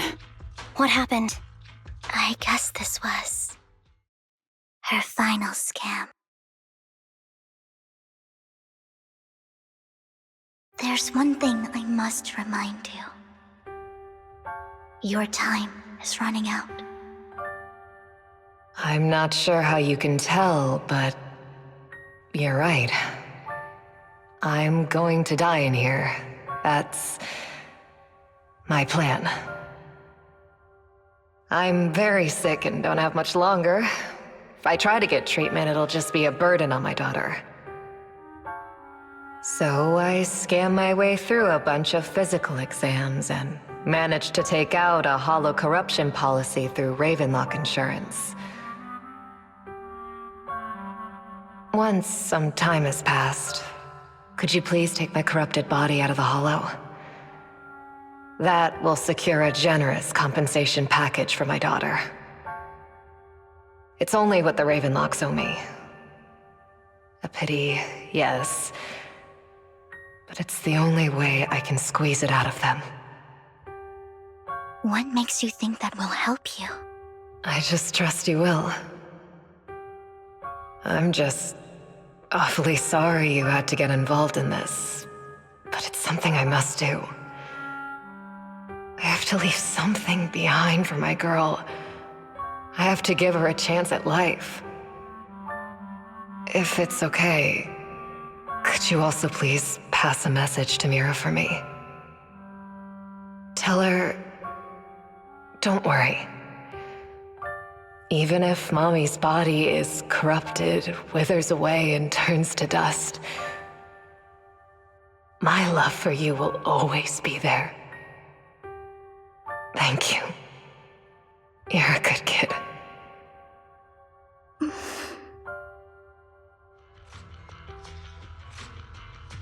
She was betting that we'd help her. So, you were aware of this the whole time?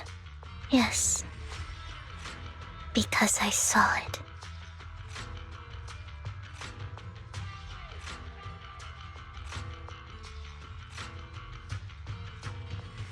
You might not believe me, but I've had this ability to see the future since I was a little girl. But the things I see are always something bad. Plagues, deaths, disasters. That's all I've ever been able to see. It's all that kid's fault! She's seriously jinxed. I always try to avoid her. Otherwise, she'll say something rotten that ends up coming true again. Prophecies, she says. Like she's not the one bringing the bad luck upon us. It wasn't me. I didn't do anything. Sorry. I'm sorry. What good is saying you're sorry? Things like this keep happening every time you open your mouth! How unlucky. She shouldn't be here. Nobody wants her around. If only she would just disappear. I just wanted to warn you all. I'm sorry.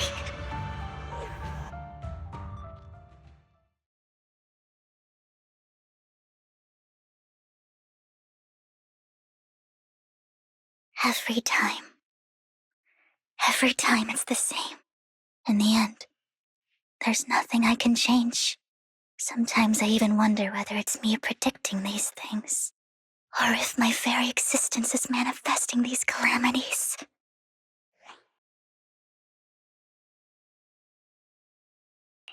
Vivian, it's not your fault. You were just trying to be kind and warn them about impending disasters. I can tell it's never been easy for you. Thank you. No matter what. I just hope she finally gets to rest in peace. I hope no misfortune, whether I foresee it or not, ever happens to anyone.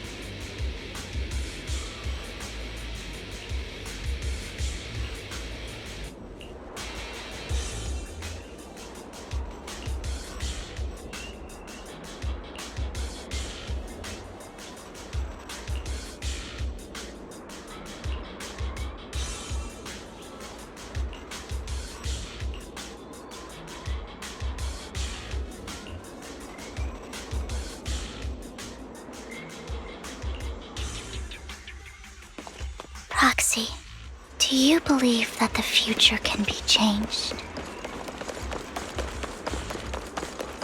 Whoa! In my memories, this has happened countless times already. Why can I only see these misfortunes? Why can't I even have a sliver of happiness?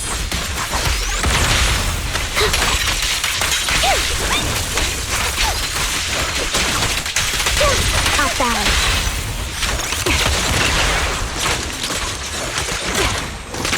Move behind me.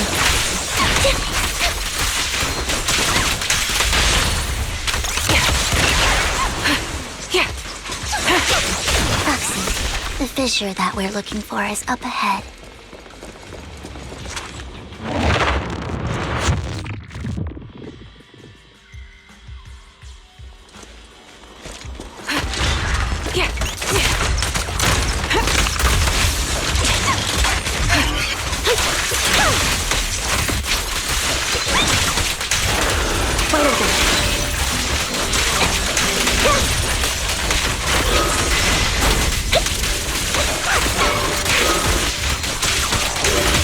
Quick shot!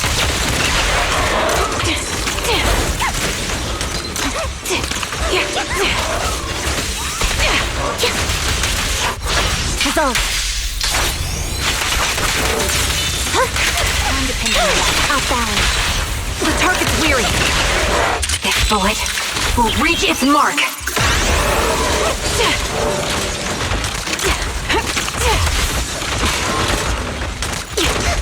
I'm on it. It's time.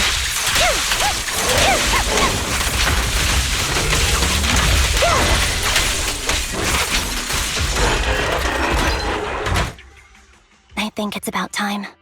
We should take that lady out of the hollow. You guys go on. Thank you. She gave us the intel we needed, so this is the least we could do. I hope everything else goes well for you.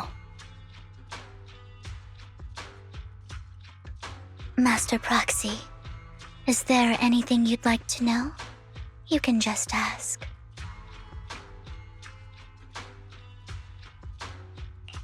I'm curious about your story, Vivian, but we can talk more once you feel ready. Don't worry, I can wait. You're the first person to ever say that to me. I'd be happy to share my story with you. These premonitions I see are not within my control, and they always come to me in a flash, like a flood of images in my mind. Most of the time, I see death, disease, accidents, and disasters. Of course, there are also some non-fatal mutilations. But every time, without exception, they end up happening. And I can never prevent or change them. That's all I have to say about it. If that offends Master Proxy and you don't want to hang out with me anymore, then I can understand. Why would I be offended? That's just who you are, Vivian. Besides, we're friends. I've always considered this ability as a curse. It's not a curse. If anything, I think you've been given a gift. Thank you. Really. Well, it's getting late. Bringer's belongings ought to be around here somewhere. Let's take a closer look.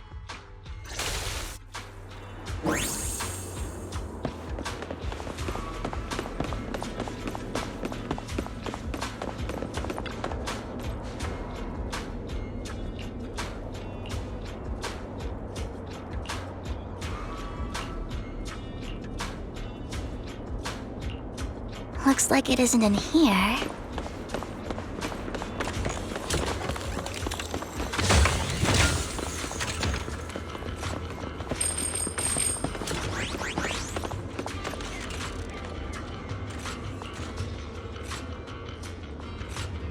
Strange, there's nothing in here.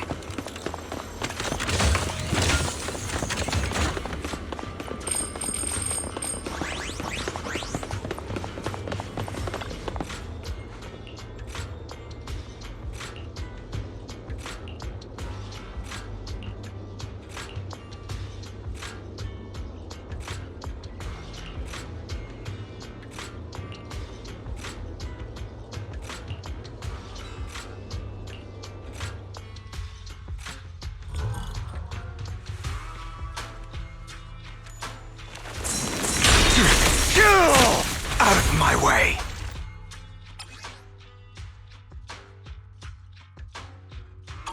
This is it. This notebook is what Bringer left behind. But I don't know what these markings on it mean.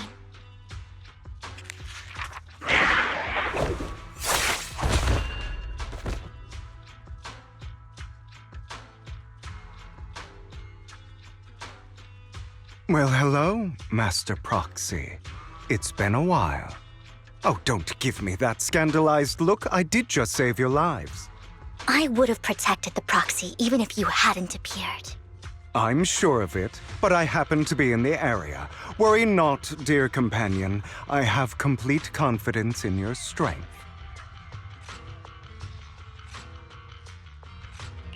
Hang on, did you say companion? So you two know each other. Apologies. I didn't have a chance to mention it before. I'm actually part of the Phantom Thief Syndicate, Mockingbird. That's right. I was only able to slip in during the auction thanks to some help from Vivian backstage.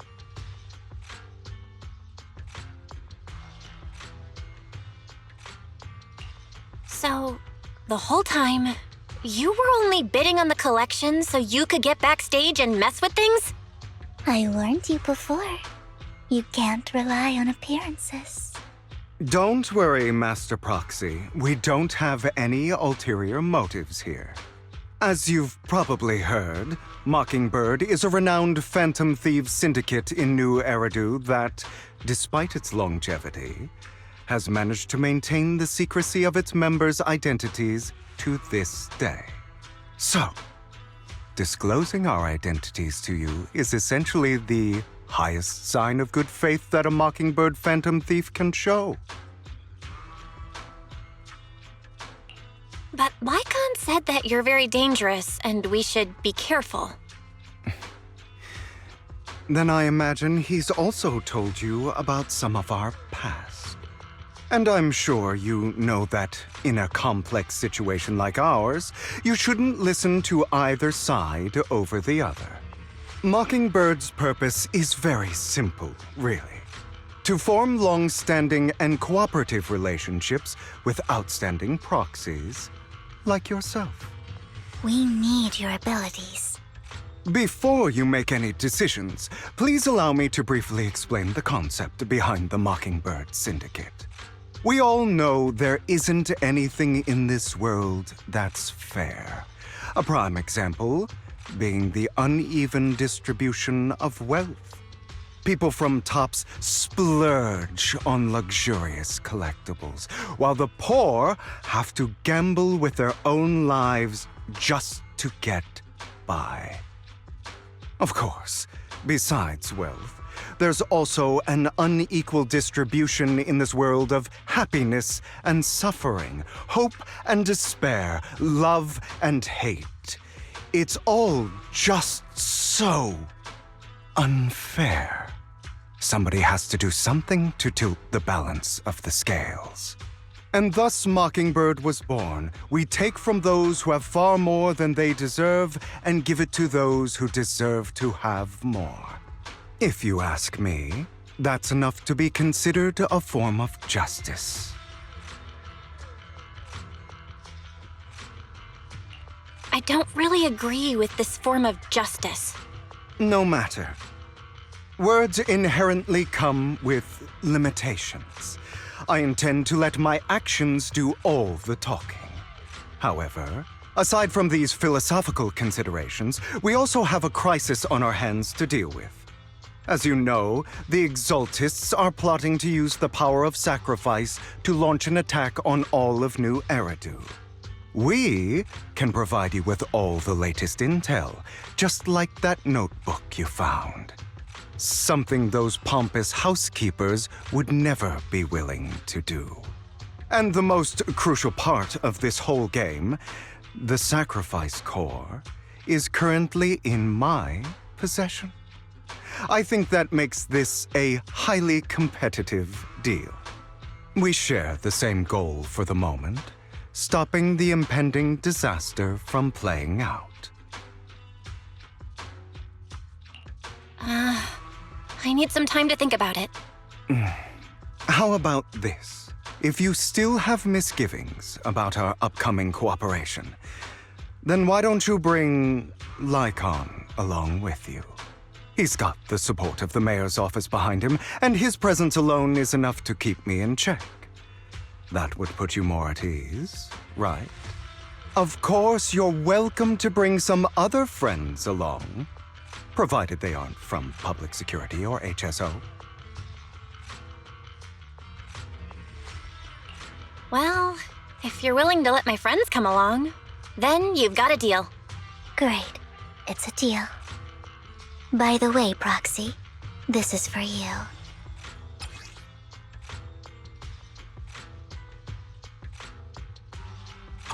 Consider it a souvenir commemorating our first time working together.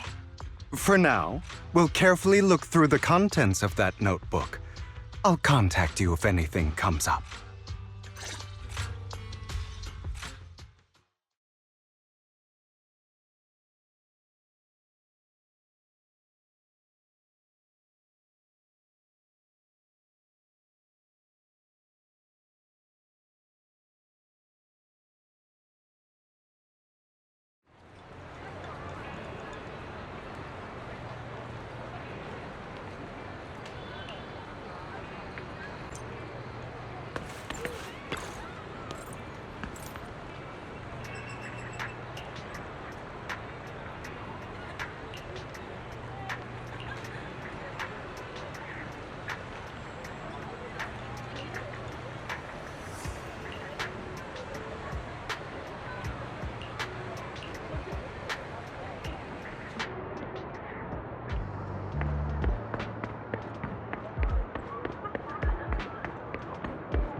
How about it?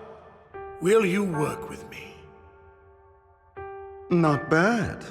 Let me be honest with you. I have the sacrifice core that you're after. I am Mockingbird. So it's you. I never thought you'd be so bold as to come see me alone. Relax, my friend. As you know, if I can sneak into such a heavily guarded auction, then naturally, I can just as easily slip away right now. I'm here with the sincere intention to seek cooperation. I can give you that sacrifice core. And what do you want in return?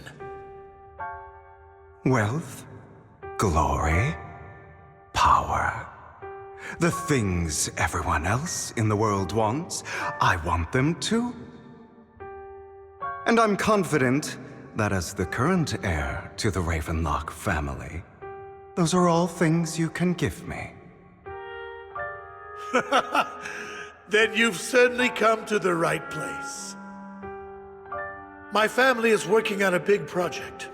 If things come to fruition, Ravenlock's status in Tops will significantly improve. At which point, I'll be sure to leave a spot for you.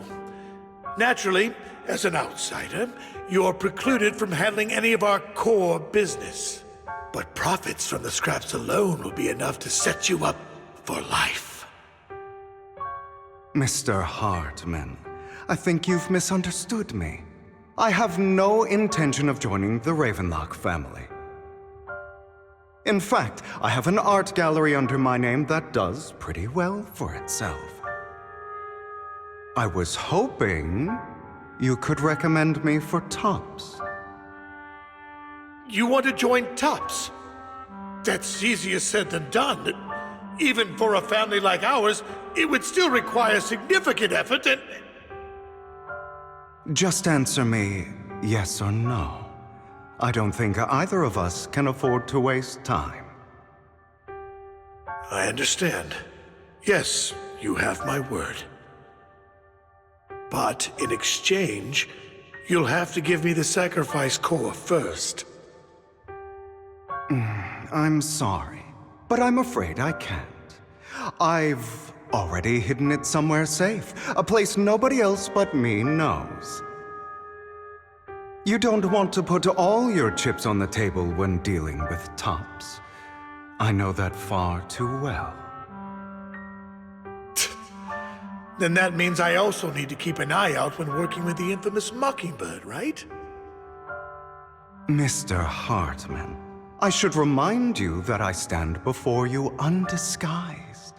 Coming from a phantom thief who's never publicly revealed his identity, shouldn't that be sufficient assurance? If I betray you, then you merely need to lift a finger to wipe me from the face of this world. You do make a valid point there. In that case, you have a deal. I appreciate your trust. Why don't we celebrate our new partnership with a toast?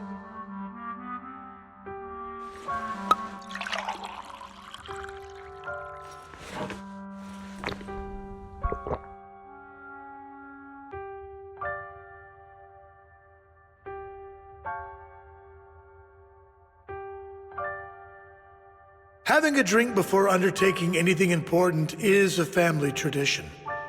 It's good luck. As an outsider, it's a real honor. By the way, you aren't the only member of your organization, are you? Shouldn't all your companions agree to this deal first? You don't have to worry about that. I'll make sure she agrees.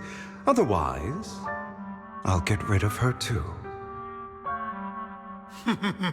Seems you'll do whatever it takes to get things done. Great things lie ahead for someone like you. All right, let's leave it at that for today. I'll contact you about what to do next.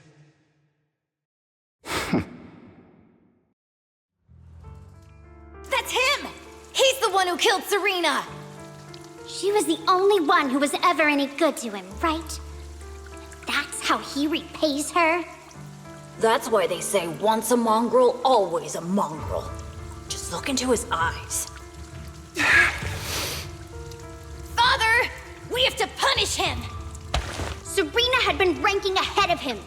Hugo must have poisoned her water so he could pass her. Pure evil. Typical for an impure bloodline. He should have been kicked out ages ago. Hugo, did you do all this? Yes, it was me. I killed her. He admitted it! Father, he must be expelled! He has no right to live under the same roof as us. Why don't we reunite him with Serena then? Nobody would ever know. Hugo, well done. My children, how many times have I told you before? In this world, only the most ruthless, cruel, and unscrupulous of people ever make it to the top. Like Hugo here, who was willing to murder his only true loved one without a second thought.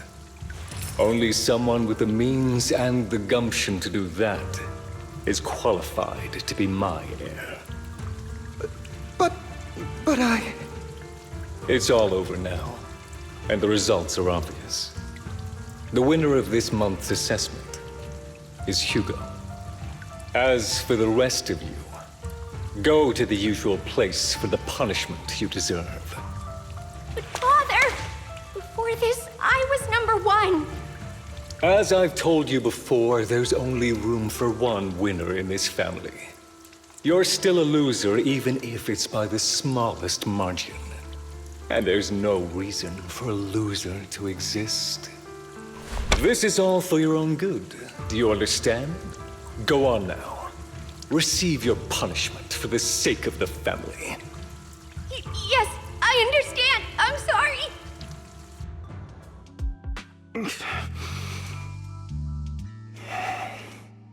That really brought up some unpleasant memories. It won't be long. Soon, it'll all be over.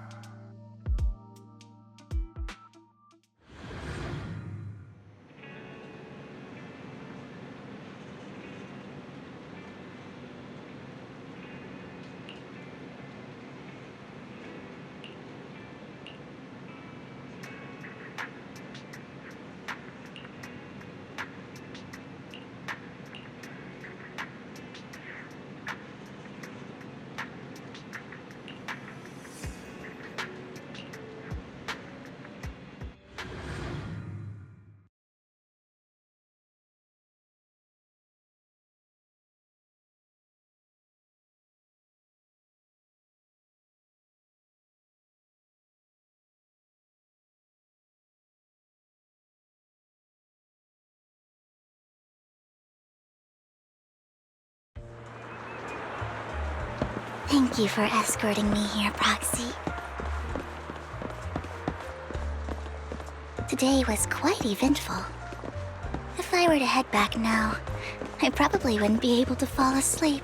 You're a child that only brings misfortune. People have been saying that about me for a long time.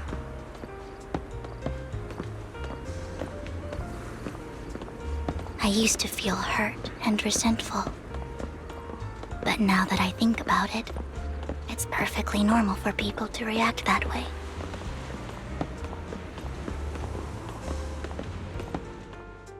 Why do I only predict suffering?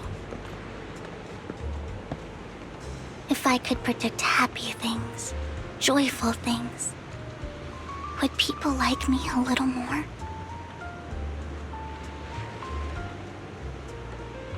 Maybe fate truly is set in stone. Often, I want to help these people avoid their miserable fates.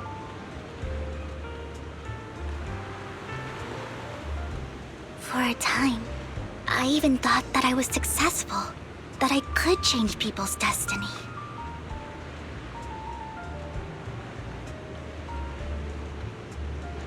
But it was all an illusion. In the end, I couldn't do anything at all.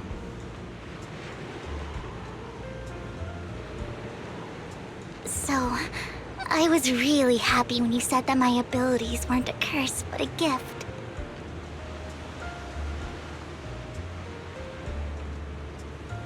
Thank you, Proxy. I'm so glad to have met you.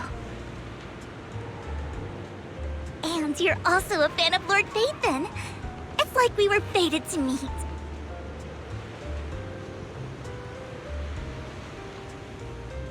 I don't know why, but I feel completely at ease when I'm by your side. I feel like I'm free from judgment, from blame.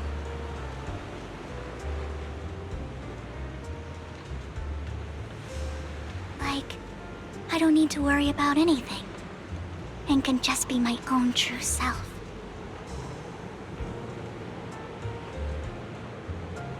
Perhaps people really do possess an aura, and ours just so happen to be extremely compatible.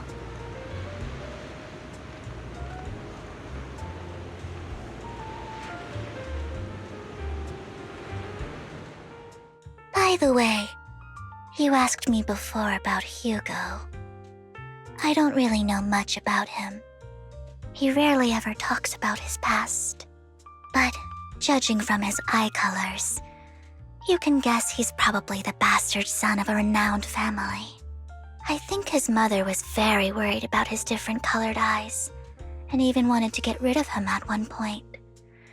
But then his family offered a huge price and bought him off his mother for some reason.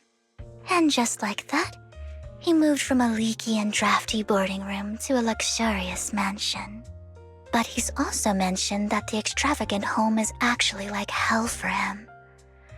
I think it's probably because the family treats him terribly. I digress. He ran away and ended up meeting Lycaon and his master.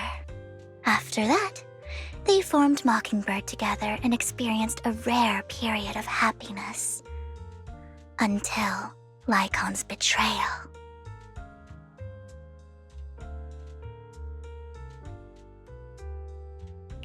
So, what's your take on Hugo? I imagine I would still be wandering around now if I had never met him. To me, Hugo is just like an older brother. I've always felt as though he's carrying some heavy burden with him. But that's a secret he's kept to himself. Something he'll never tell me. Sometimes when I look into his eyes, I can feel that he's really struggling with something. Even though he may say some extreme things, Hugo really isn't a bad person. I think one day he'll tell me his secret. Until then, I just have to wait. Wait and trust him.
It appears we're the first to arrive. I thought we were running late.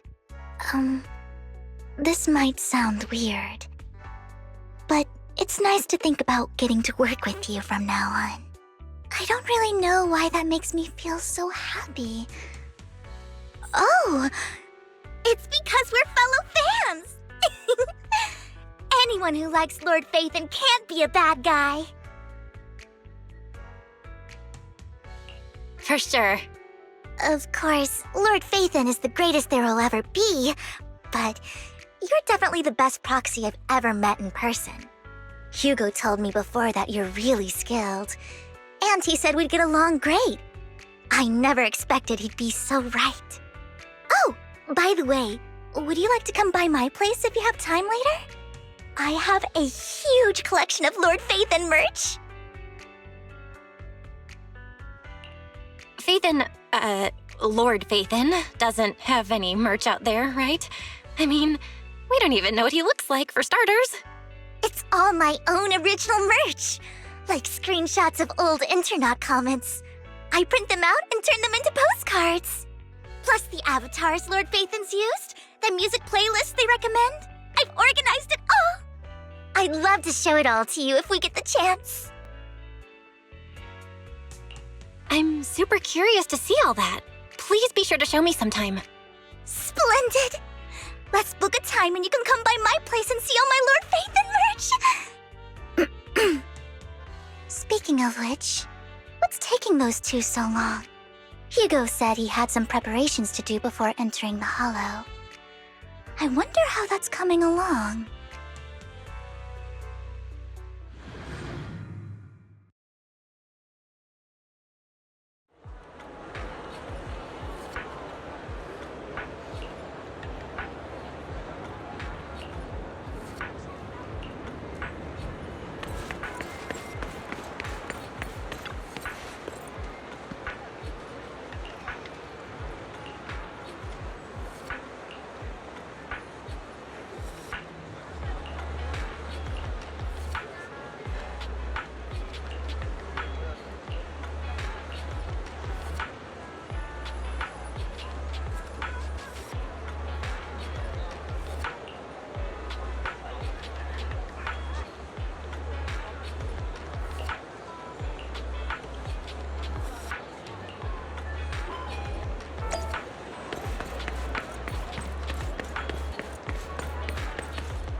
This is getting to be more than just a coincidence, don't you think? Or perhaps you are actually stalking me. If I was stalking you, you wouldn't ever know. Overconfident as always. You haven't changed at all. We just make it a habit to check the state of our weapons prior to combat. Thanks for that little reminder. I almost forgot. I didn't expect you to let me join. What else could I do? Master Proxy would have insisted on having you join us. I never expected for us to have a chance to enjoy some pleasant conversation like this, without our weapons drawn, that is. It really has been too long. I still remember when we first established Mockingbird. Indeed. That was a long time ago. Thankfully, Jack went in peace. He must have known about his condition for some time. He even left us with instructions. Passing peacefully in your sleep is the most natural way to go. I'm happy for him. By the way, lycaon. Have you given it any thought yet? You mean about our guild for Phantom Thieves? Yeah. It's time for us to build an organization of our own. Jack always supported the idea, didn't he? I don't have any objections. But what should we call it then? How about Mockingbird? It's a bird known for mimicking the calls of others to blend in. The same way we don high society roles for ourselves when we're out on a mission. Oh, oops. I nearly forgot. You're a terrible actor, and you're always flubbing your lines. I guess we can rule out that name then. No, call it Mockingbird. We're always just putting on an act, aren't we? I won't slip up on our next mission. Besides, we still ran missions together even when we didn't have a name. Having one now won't really make a difference. No. It does make a difference, Lycaon. And I don't just want a name. I want Mockingbird to become a symbol, like the sword of Damocles hanging over everyone's heads, striking fear into the hearts of the rich and cruel whenever they hear the name. Just like Jack used to say, this world isn't fair. So that's why we have to influence it however we can, and change things in our own way. But on the basis of not causing harm to other people's lives. That's also what Jack used to say. You remember, don't you? Of course I remember. All right, I promise. That sounded pretty forced. Don't forget, things don't end well for people who break their oaths. I'm good for my word. You must trust your fellow companions. That's also something Jack would say. Well then, today's the day that Mockingbird will officially start flying. Our first order of business, deciding on our symbol.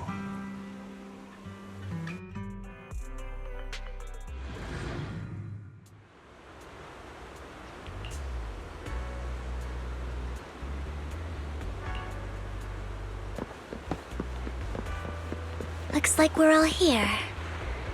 Hugo, you're late again. Do forgive me.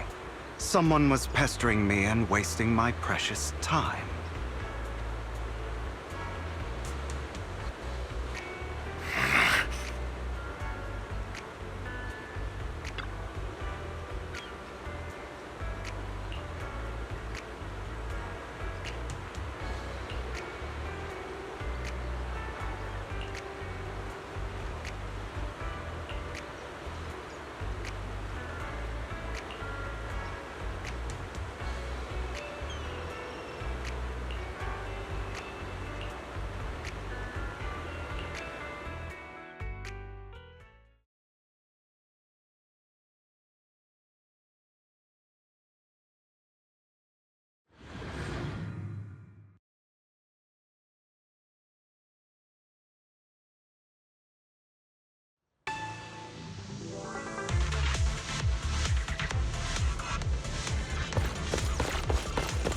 I didn't expect the coordinates in Bringer's notes to lead here. Oh, are you familiar with this place? More familiar than you, it seems. They're being too noisy. Can I take that?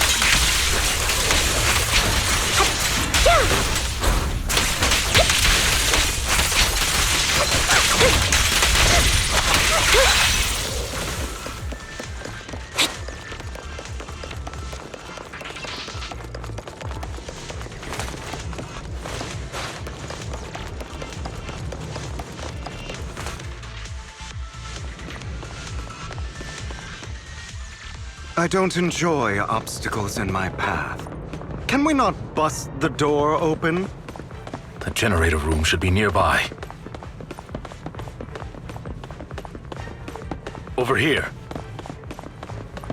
Wow, you really know this place like the back of your paw. Master Proxy, I hate to be the bearer of bad news, but there's something wrong with the circuit. It seems to be blocked. Don't tell me. Victoria Housekeeping's high and mighty attendants can't even fix a simple circuit.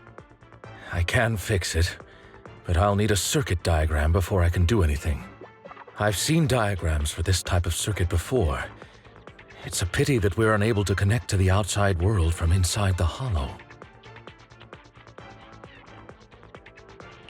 Just leave that problem to me. Belle, I just sent an image of a circuit diagram to your phone. Check if you received it. Thank you very much, Master Proxy. Now then, let's start repairing this circuit.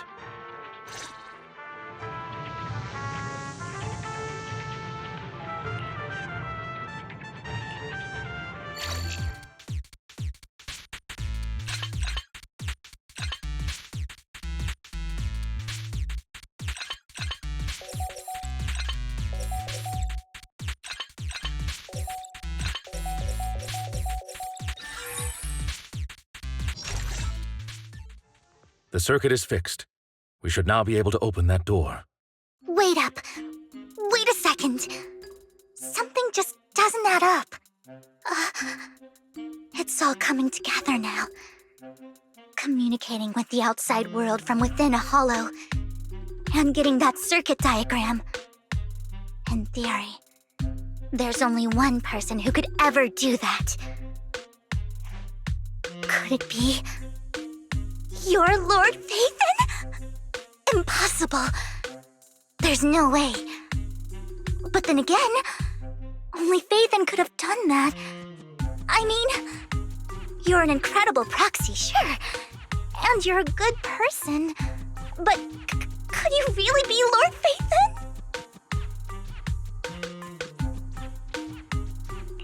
Nope, you've got the wrong person. Really? But my instincts are telling me that you have to be Phaethon. Unbelievable. Lord Phaethon! I've been your biggest fan for years now! Goodness me, Lord Phaethon was right in front of me all along, and I had no idea. This is like a dream. Could you... I mean, if you're willing, could you please give me an autograph and a group photo and... Anything you want. We just gotta get out of the hollow first. Oh! Okay, sorry. Guess I got a little too excited. Anyone would be enraptured meeting someone they admire that much. Yeah, if I ever met my favorite movie director, I'd be the same. We should keep moving. This isn't the best place for idle chit-chat.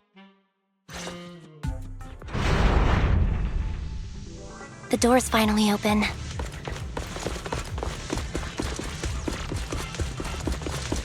The proxy is Phaethon. Phaethon is the proxy. This is a dream. I never went to wake up.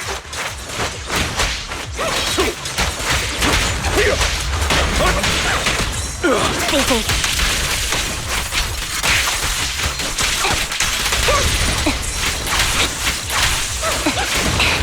Say no more.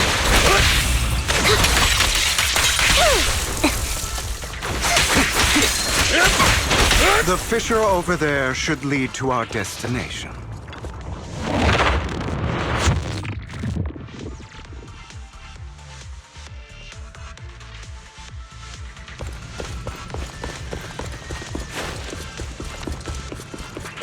Lycaon, your fighting style wasn't so reserved in the past. I've matured. You call this mature? You're just being pretentious. Copy.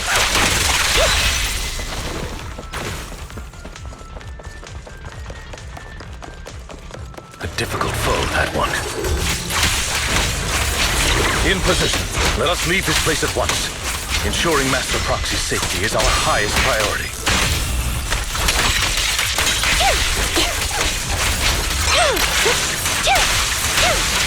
I won't let anything happen to you, Lord Phaethon. Loyalty. Understood.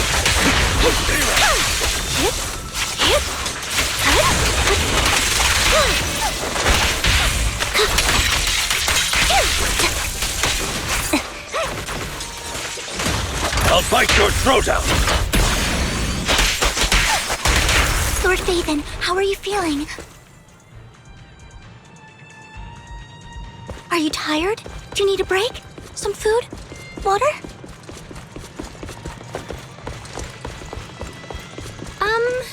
Thank you for your concern. I'm fine.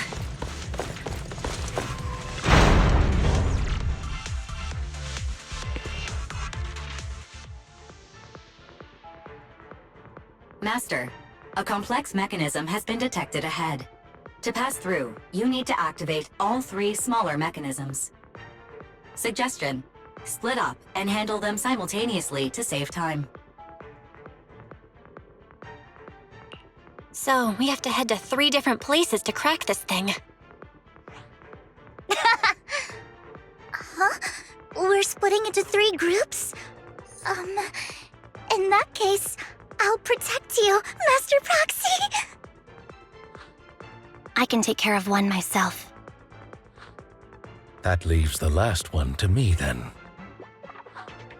You should go with Hugo. What's that supposed to mean? We get along just fine, don't we, Miss Cunninghair? I don't know what's going on with you two, but you've been bickering the whole time. It's annoying. This is a good chance for you guys to build some rapport. Anby's got a point. Hugo, just go with lycaon. You just want to be alone with your Lord Phaethon, don't you, Vivian? Huh? That's not it!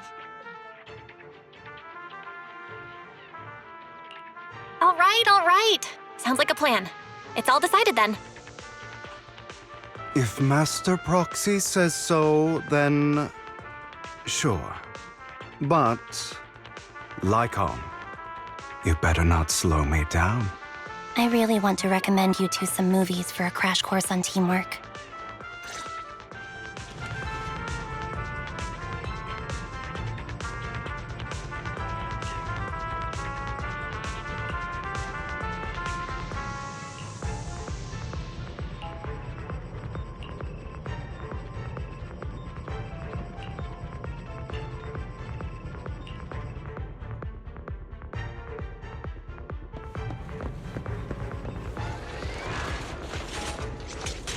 Lord Phaethon, there are too many ethereals here.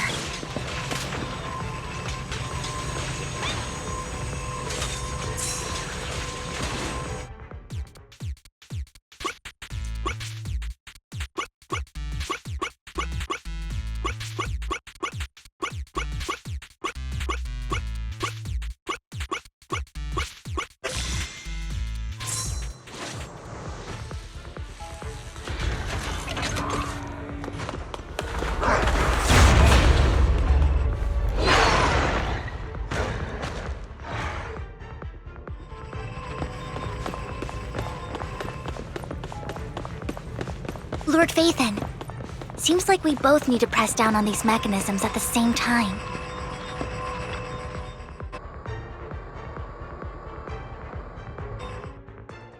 Sure enough, Lord Phaethon and I share a deeper connection. Sorry, I hope I'm not being too forward. Goodness me, somehow I'm fighting alongside Lord Phaethon. It's like all my dreams are coming true. I'm going to wake up any second now, aren't I? No, this isn't a dream. I'm real, see? You can even hold my hand. Not only is Lord Phaethon incredible, but super kind. That's it. I pledge to be a die-hard Lord Phaethon fan until my very last breath. I'm happy to hear that, don't get me wrong. But why do you like Phaethon so much, Vivian? Lord Phaethon is my light. The one who saved me in my darkest and most desperate times. Like a deity who rescued me. You probably don't remember, but you really did save me that day. Wow, it's so embarrassing to say all this in front of you. Sorry, I hope I'm not bothering you too much.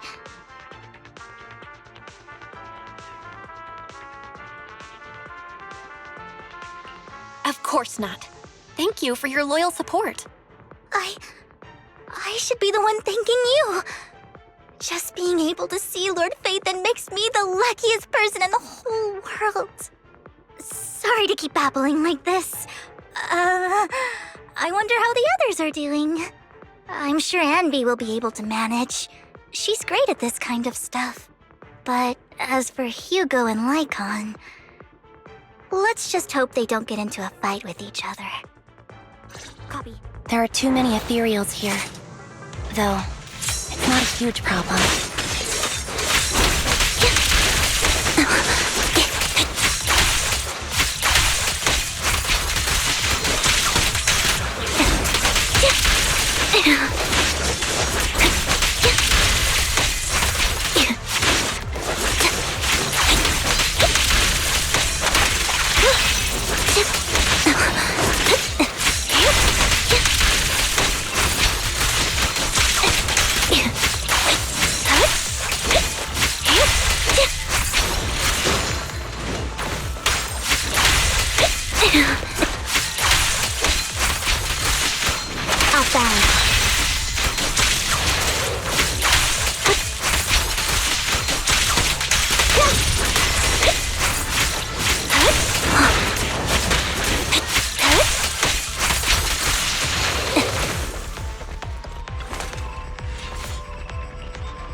So, we have to cooperate to solve this problem. That's a real shame. I have no intention of arguing with you right now. Master Proxy and Miss Vivian are elsewhere, and we must rendezvous with them post-haste. What a coincidence. That's exactly what I was thinking. Just this once, we should trust each other. For the Proxy. I have no objections. Very well. Then you'd better keep your word. I know you've never fully trusted me, lycaon, even before it all fell apart.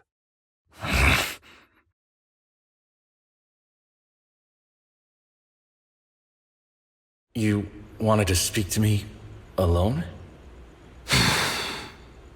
I know you and Hugo are as thick as thieves and don't hide anything from one another. But you can't tell him what I'm about to tell you. Did something happen with him? Hugo is an intelligent and gifted child. He learns everything I teach with ease. In time, he'll grow beyond me. Reach a place where people will marvel and look up to him as a beacon. Yeah. As much as I hate to admit it, he always picks things up just a teeny bit quicker than me. But none of that matters, because I can overpower him easy. I don't think being gifted is a good thing for him. What do you mean? He bears a dark and painful past. What he was taught, the hatred he was faced with, everything he picked up. It's all become an integral, inseparable part of him. I believe that beautiful flowers can blossom even in the darkest abyss. But the roots of that flower would draw from evil instead of good. Hatred instead of love. It's a curse that flows through his lineage. A curse that fate branded him with. I've seen far too many people like that throughout this long life of mine. They struggle with this curse their whole lives. But they all end up failing in the end. The path of light is narrow and fleeting. And the darkness is filled with such temptation that dropping your guard for even just a moment can send you spiraling straight into the abyss. Do you mean Hugo's going to be a bad guy? I don't know. I hope he'll always stay true to his heart. That he won't give in to hatred and ambition. That he won't become the dragon that must be slain. But he has inherited the seed of evil. You cannot let it take root. I'm afraid I won't be there to help you. There's not much life left in this old body of mine. So then, Lycaon, promise me now. You must hold his chain tight. To restrain him. To stop him. And when necessary, to choke him.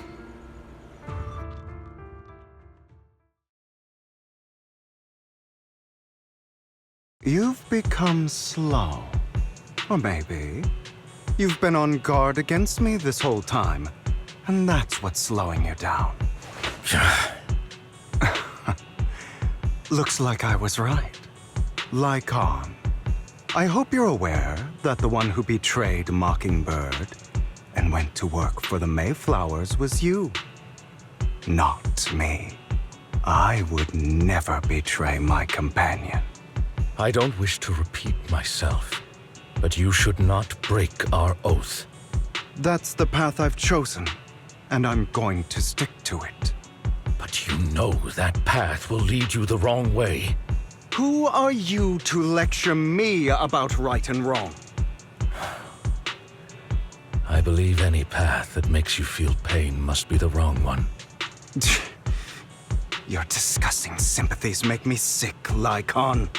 There's only ever been one person who can kill me or save me, and that is me. Great, it worked!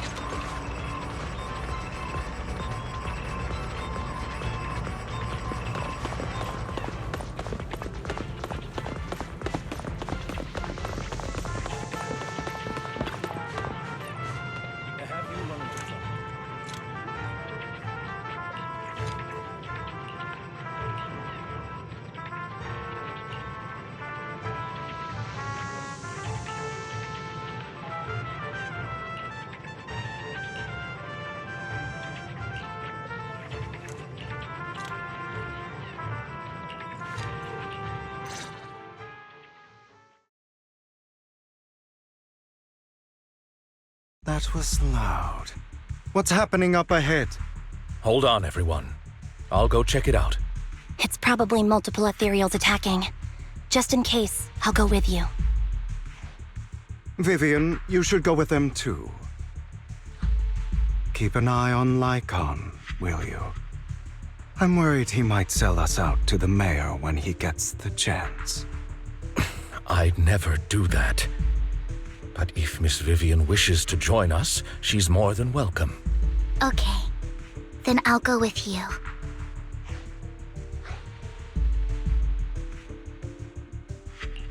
Why do you look so nervous? I've spent so much time by your side already. I need to get away from Lord Phaethon for a little bit, or I might die from this overwhelming happiness.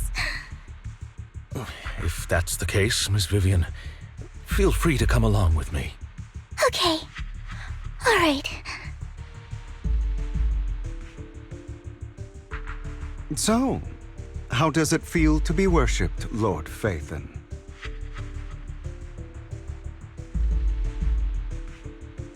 You had that figured out a while ago, didn't you? Sharp as always. But of course, I couldn't spoil it for her. She has to figure it out on her own. That's what makes it special.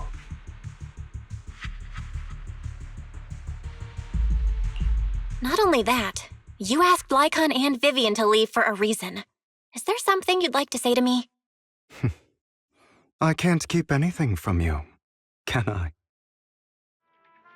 I've always treated Vivian like my own little sister. Maybe it's just a coincidence, but she looks a lot like Serena. I think I mentioned it before. Serena was my half-sister.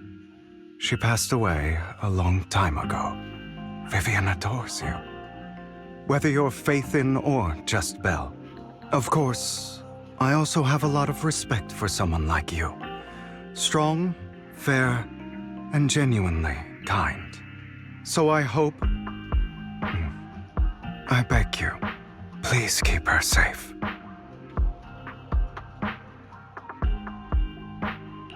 Hang on. What's that supposed to mean?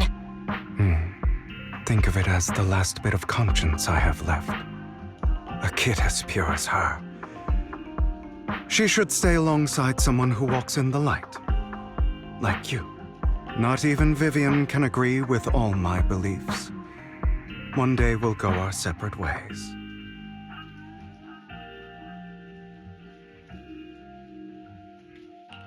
Your beliefs? What do you mean exactly? You probably heard from Lycaon.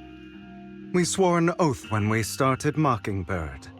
We swore to use our own hands to right the wrongs in this world. But never, under any circumstances, would we take another human life. I stayed true to my words. Until my father, the man I hated, stood right before me. I could have ended his life easily, but I hesitated. I remembered that damned oath and their repeated attempts to convince me. I didn't do it. Because of that, innocent people died. All because of him. If I'd killed him first, then none of those tragedies would have happened. People like him don't deserve to live. After that, I realized, sometimes, taking one life really can save countless others.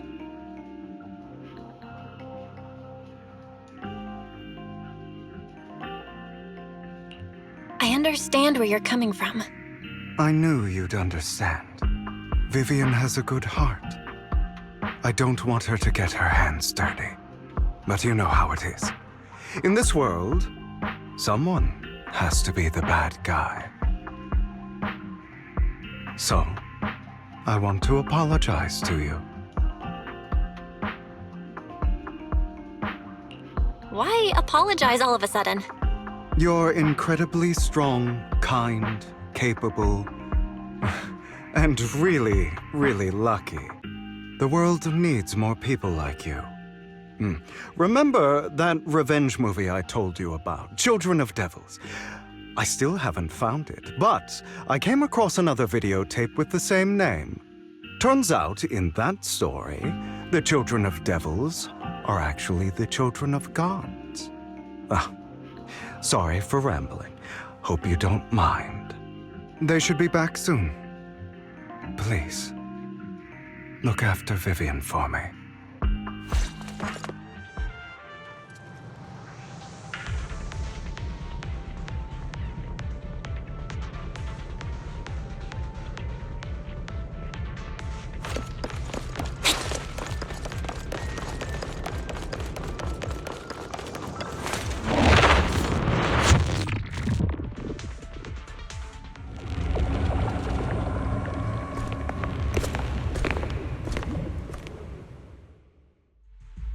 What is this?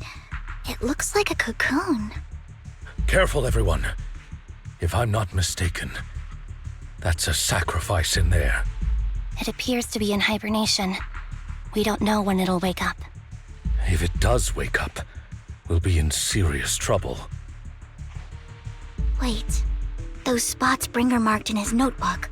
Are you saying each one might have a sacrifice like this? That means there must be at least a dozen of them. And that's only counting the ones we know so far. These sacrifices may still be hibernating, but the fact that there are so many of them out there is terrifying. The Exaltists must have a way to revive them. And that's not all. These sacrifices can exist outside the Hollows. If they make their way into populated areas, I'm afraid it will lead to a catastrophic disaster likened to the fall of the old capital. That's almost certainly what they meant by vengeance against all New Eridu.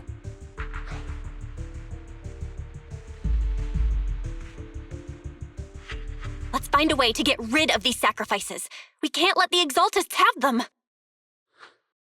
Thank you for helping me find this sacrifice. But sorry, kids. You won't be the ones to keep it. It's that annoying old man. Why is he here? I'd advise you to choose your words wisely, young lady. You're from the Ravenlock family. So it was you. That face. Oh, I know you. I heard about what happened to your friend. Truly unfortunate. If only she'd been smarter. It seems your goal was this sacrifice all along. You've been tailing us, haven't you? Keeping your distance so that I wouldn't notice. As expected of a Wolf-Thyran, you are very perceptive. That's right. All thanks to your ex-partner, we were able to carry out our plan smoothly. My ex-partner? I'm not exactly happy being called that, but what he said is true.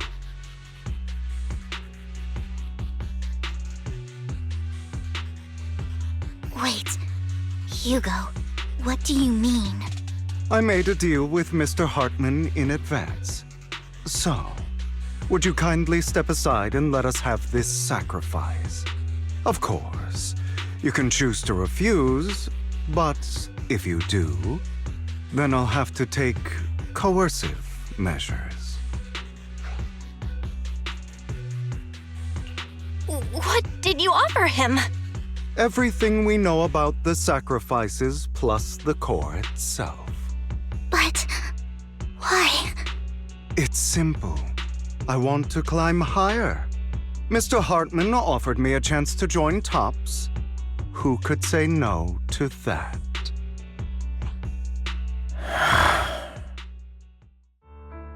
No. Impossible. You promised to help me investigate the Exaltists. You told me the whole point of Mockingbird was to do anything it takes to bring a little justice to this world. Was all of that just a lie?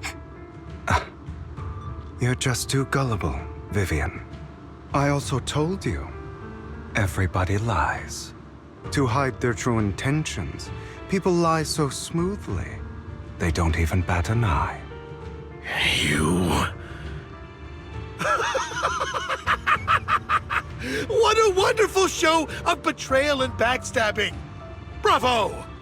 I've got no interest in your little feud.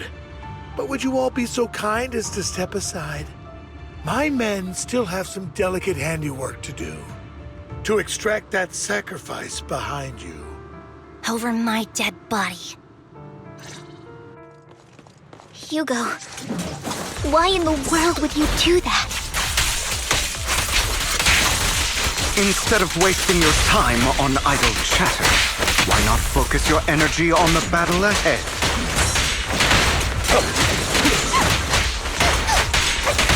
A perfect conduit. Your plans will never succeed. It's useless. Don't you get it? You're not just going against the people in front of you. You're not going against me. But rather, the entire Ravenlock family, even the whole of Tops. There's no chance of victory for you.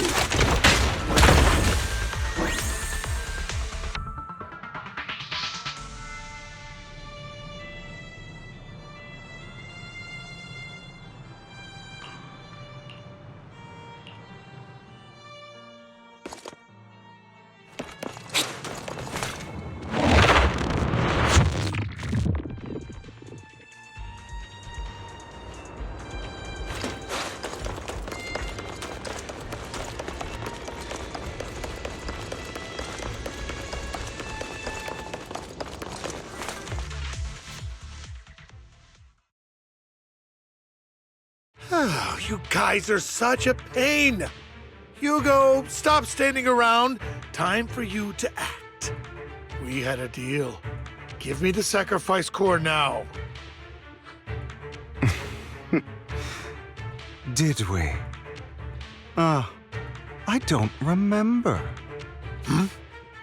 I imagine this is your favorite kind of entertainment. Watching allies betray each other, suspicion festering until it all turns to bitter hatred. Seeing people tear each other apart like wild beasts, just like your decaying family. Does it comfort that dead conscience of yours? You. What's that supposed to mean? I am loving the look on your face right now. Right when you think you've succeeded, I'm here to tell you it was all fake. None of it was real. Let this pain sink in. It's karma for what you did to me back then. You're insane. I have no idea what you're talking about. You still don't recognize me, do you? Let me give you a little hint. My full name is Hugo Vlad Ravenlock. That's impossible. You're part of our family? I may be an illegitimate child, but I have the same blood flowing in my veins as you. I know you. You're that bastard of his. Damn it. I could have sworn you were already. My dear uncle, you were never worthy of your position. You have no claim to the Ravenlock lineage. You may have killed all of my father's other children, but sorry to disappoint. I'm still alive. I am the true heir to the Ravenlock family. You're a bastard. You have no right to inherit the family. That's not for you to decide. Master Edmund is very supportive of my claim. Edmund? That's impossible. You weaseled your way into Top's inner circle? Master Edmund doesn't care who achieves his goal. In other words, he'd happily let me take over the Ravenlock family, as long as I'm more competent than you. This can't be! You don't know the family's real secret! I know a lot more than you think, including everything that you've done. Just give up. You never even stood a chance. Damn it. This was all fake, right? You were just putting on an act to fool this old man, right? I actually fell for it. Don't do that again. At least give us a heads up next time. Vivian, everything I did was to rightfully inherit the Ravenlock family. That part is true. Now, I'm going to kill this man who stole what was never his. I'll make sure he can never be a threat again. You can't kill him. We still need information from him on the sacrifices and the Exaltists. You must be misunderstanding something, lycaon. Just like you chose the mayor, I chose Tops. At least for now, Tops has the same interests as me. I'm not going to harm my own self-interests. Be it intel on the sacrifices or the core itself. I'm handing everything over to Master Edmund. Why? I just want to take back what's mine. If fate is not willing to give me justice, then I'll just have to seize it with my own hands. Stealing, robbing, lying, or betraying. I'll do whatever it takes. Even if it means selling your soul to the devil? You know about the power struggle between Tops and City Hall. Those elites at Tops would be only too happy to see the Exaltists plotting a grand attack on New Eridu using sacrifices. That would severely harm the Mayflower's reputation and approval rating in New Eridu. And that's exactly what Tops wants to see. If that happens, countless people will die! I'm sorry it has to be this way, but I have to do this. I'm going to get everything Master Edmund wants, inherit the Ravenlock name, climb to the top, and then I'll be able to change everything for good. For a permanent and absolute victory, we must endure the pain of cutting away rotten flesh and persevere through the darkest hour before dawn. Someone has to do it.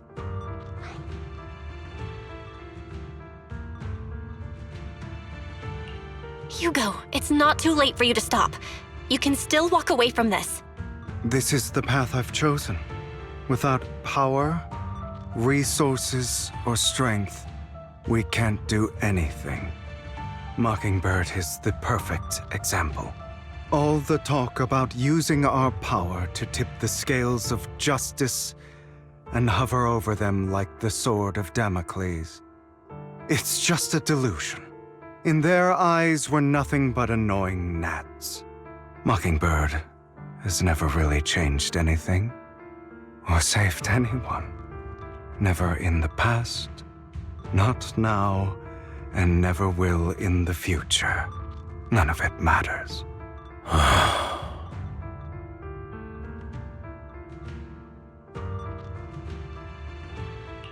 But even so, you shouldn't become the kind of person you hate.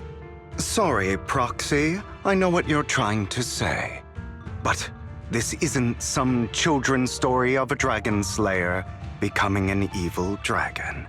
Sometimes, to slay the dragon, you must first become one. With sharp claws, rending fangs, and strength enough to destroy anything. So I will bloody my hands. I will carry the weight of my sins. I will become the Abyss.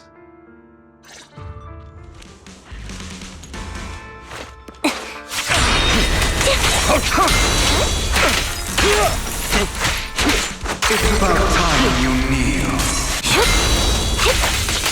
Not better.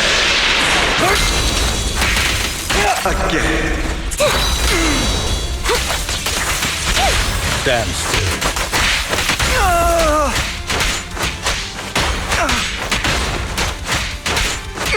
Cleanup's not finished.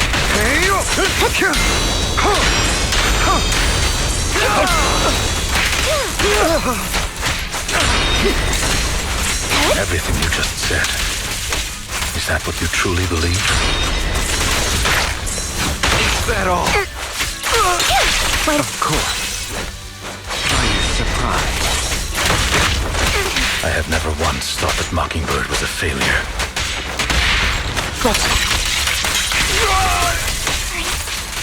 I don't want it to end like this. There must be another way. There isn't, Vivian. This is the final lesson I'll impart to you. Those who cannot give up anything, truth be told, I envy you. The world needs people like you. A perfect conduit.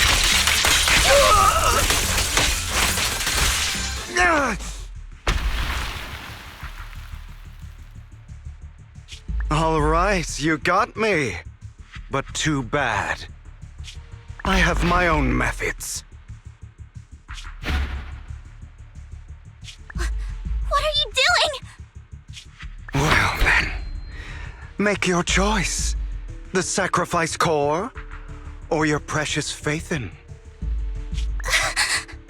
I know you took it. Don't forget, I'm the one who taught you that. Okay, the core is yours. Just Leave Lord Phaethon alone. What a shame. Did you really think I'd keep my promise? That's right. This is the real me. What's the matter? Thinking of killing me? Didn't you say all life is precious? Drop your foolish facade. I knew it. You... He has inherited the seed of evil. Do not let it take root. When the time comes, you must be the one.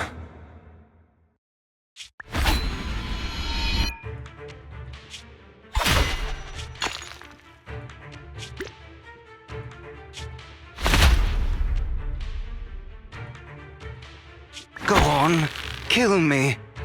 If you've got the guts, do it, traitor.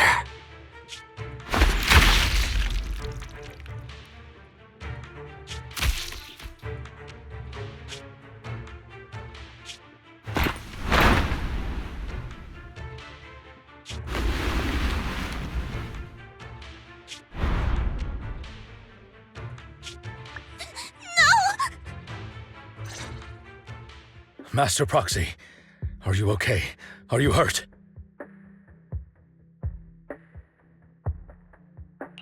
Don't worry, I'm fine. I just never thought things would turn out like this. Lord Phaethon, I'm sorry. I had no idea Hugo would do that to you. I'm so sorry. It's all right. No matter what, this isn't your fault, Vivian. If only I'd noticed sooner. I should have realized earlier.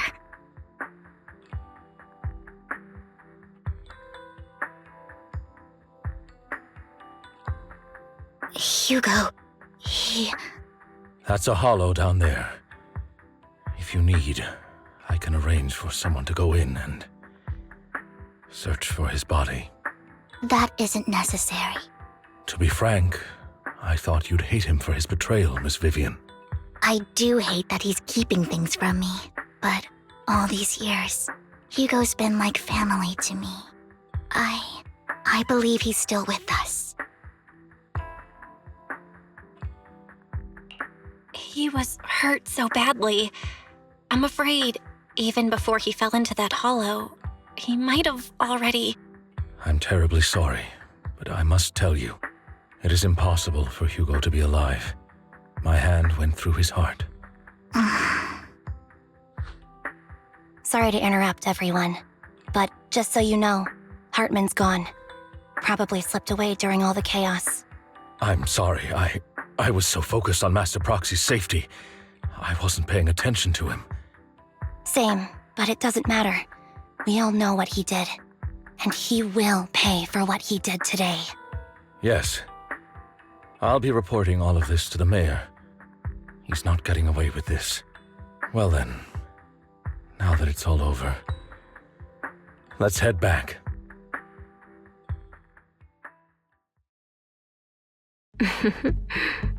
Another obstacle out of the way. She's going to be pleased about this. May the Creator guide us. Fear, suffering, despair, and destruction. That's the future I see. Lord Phaethon.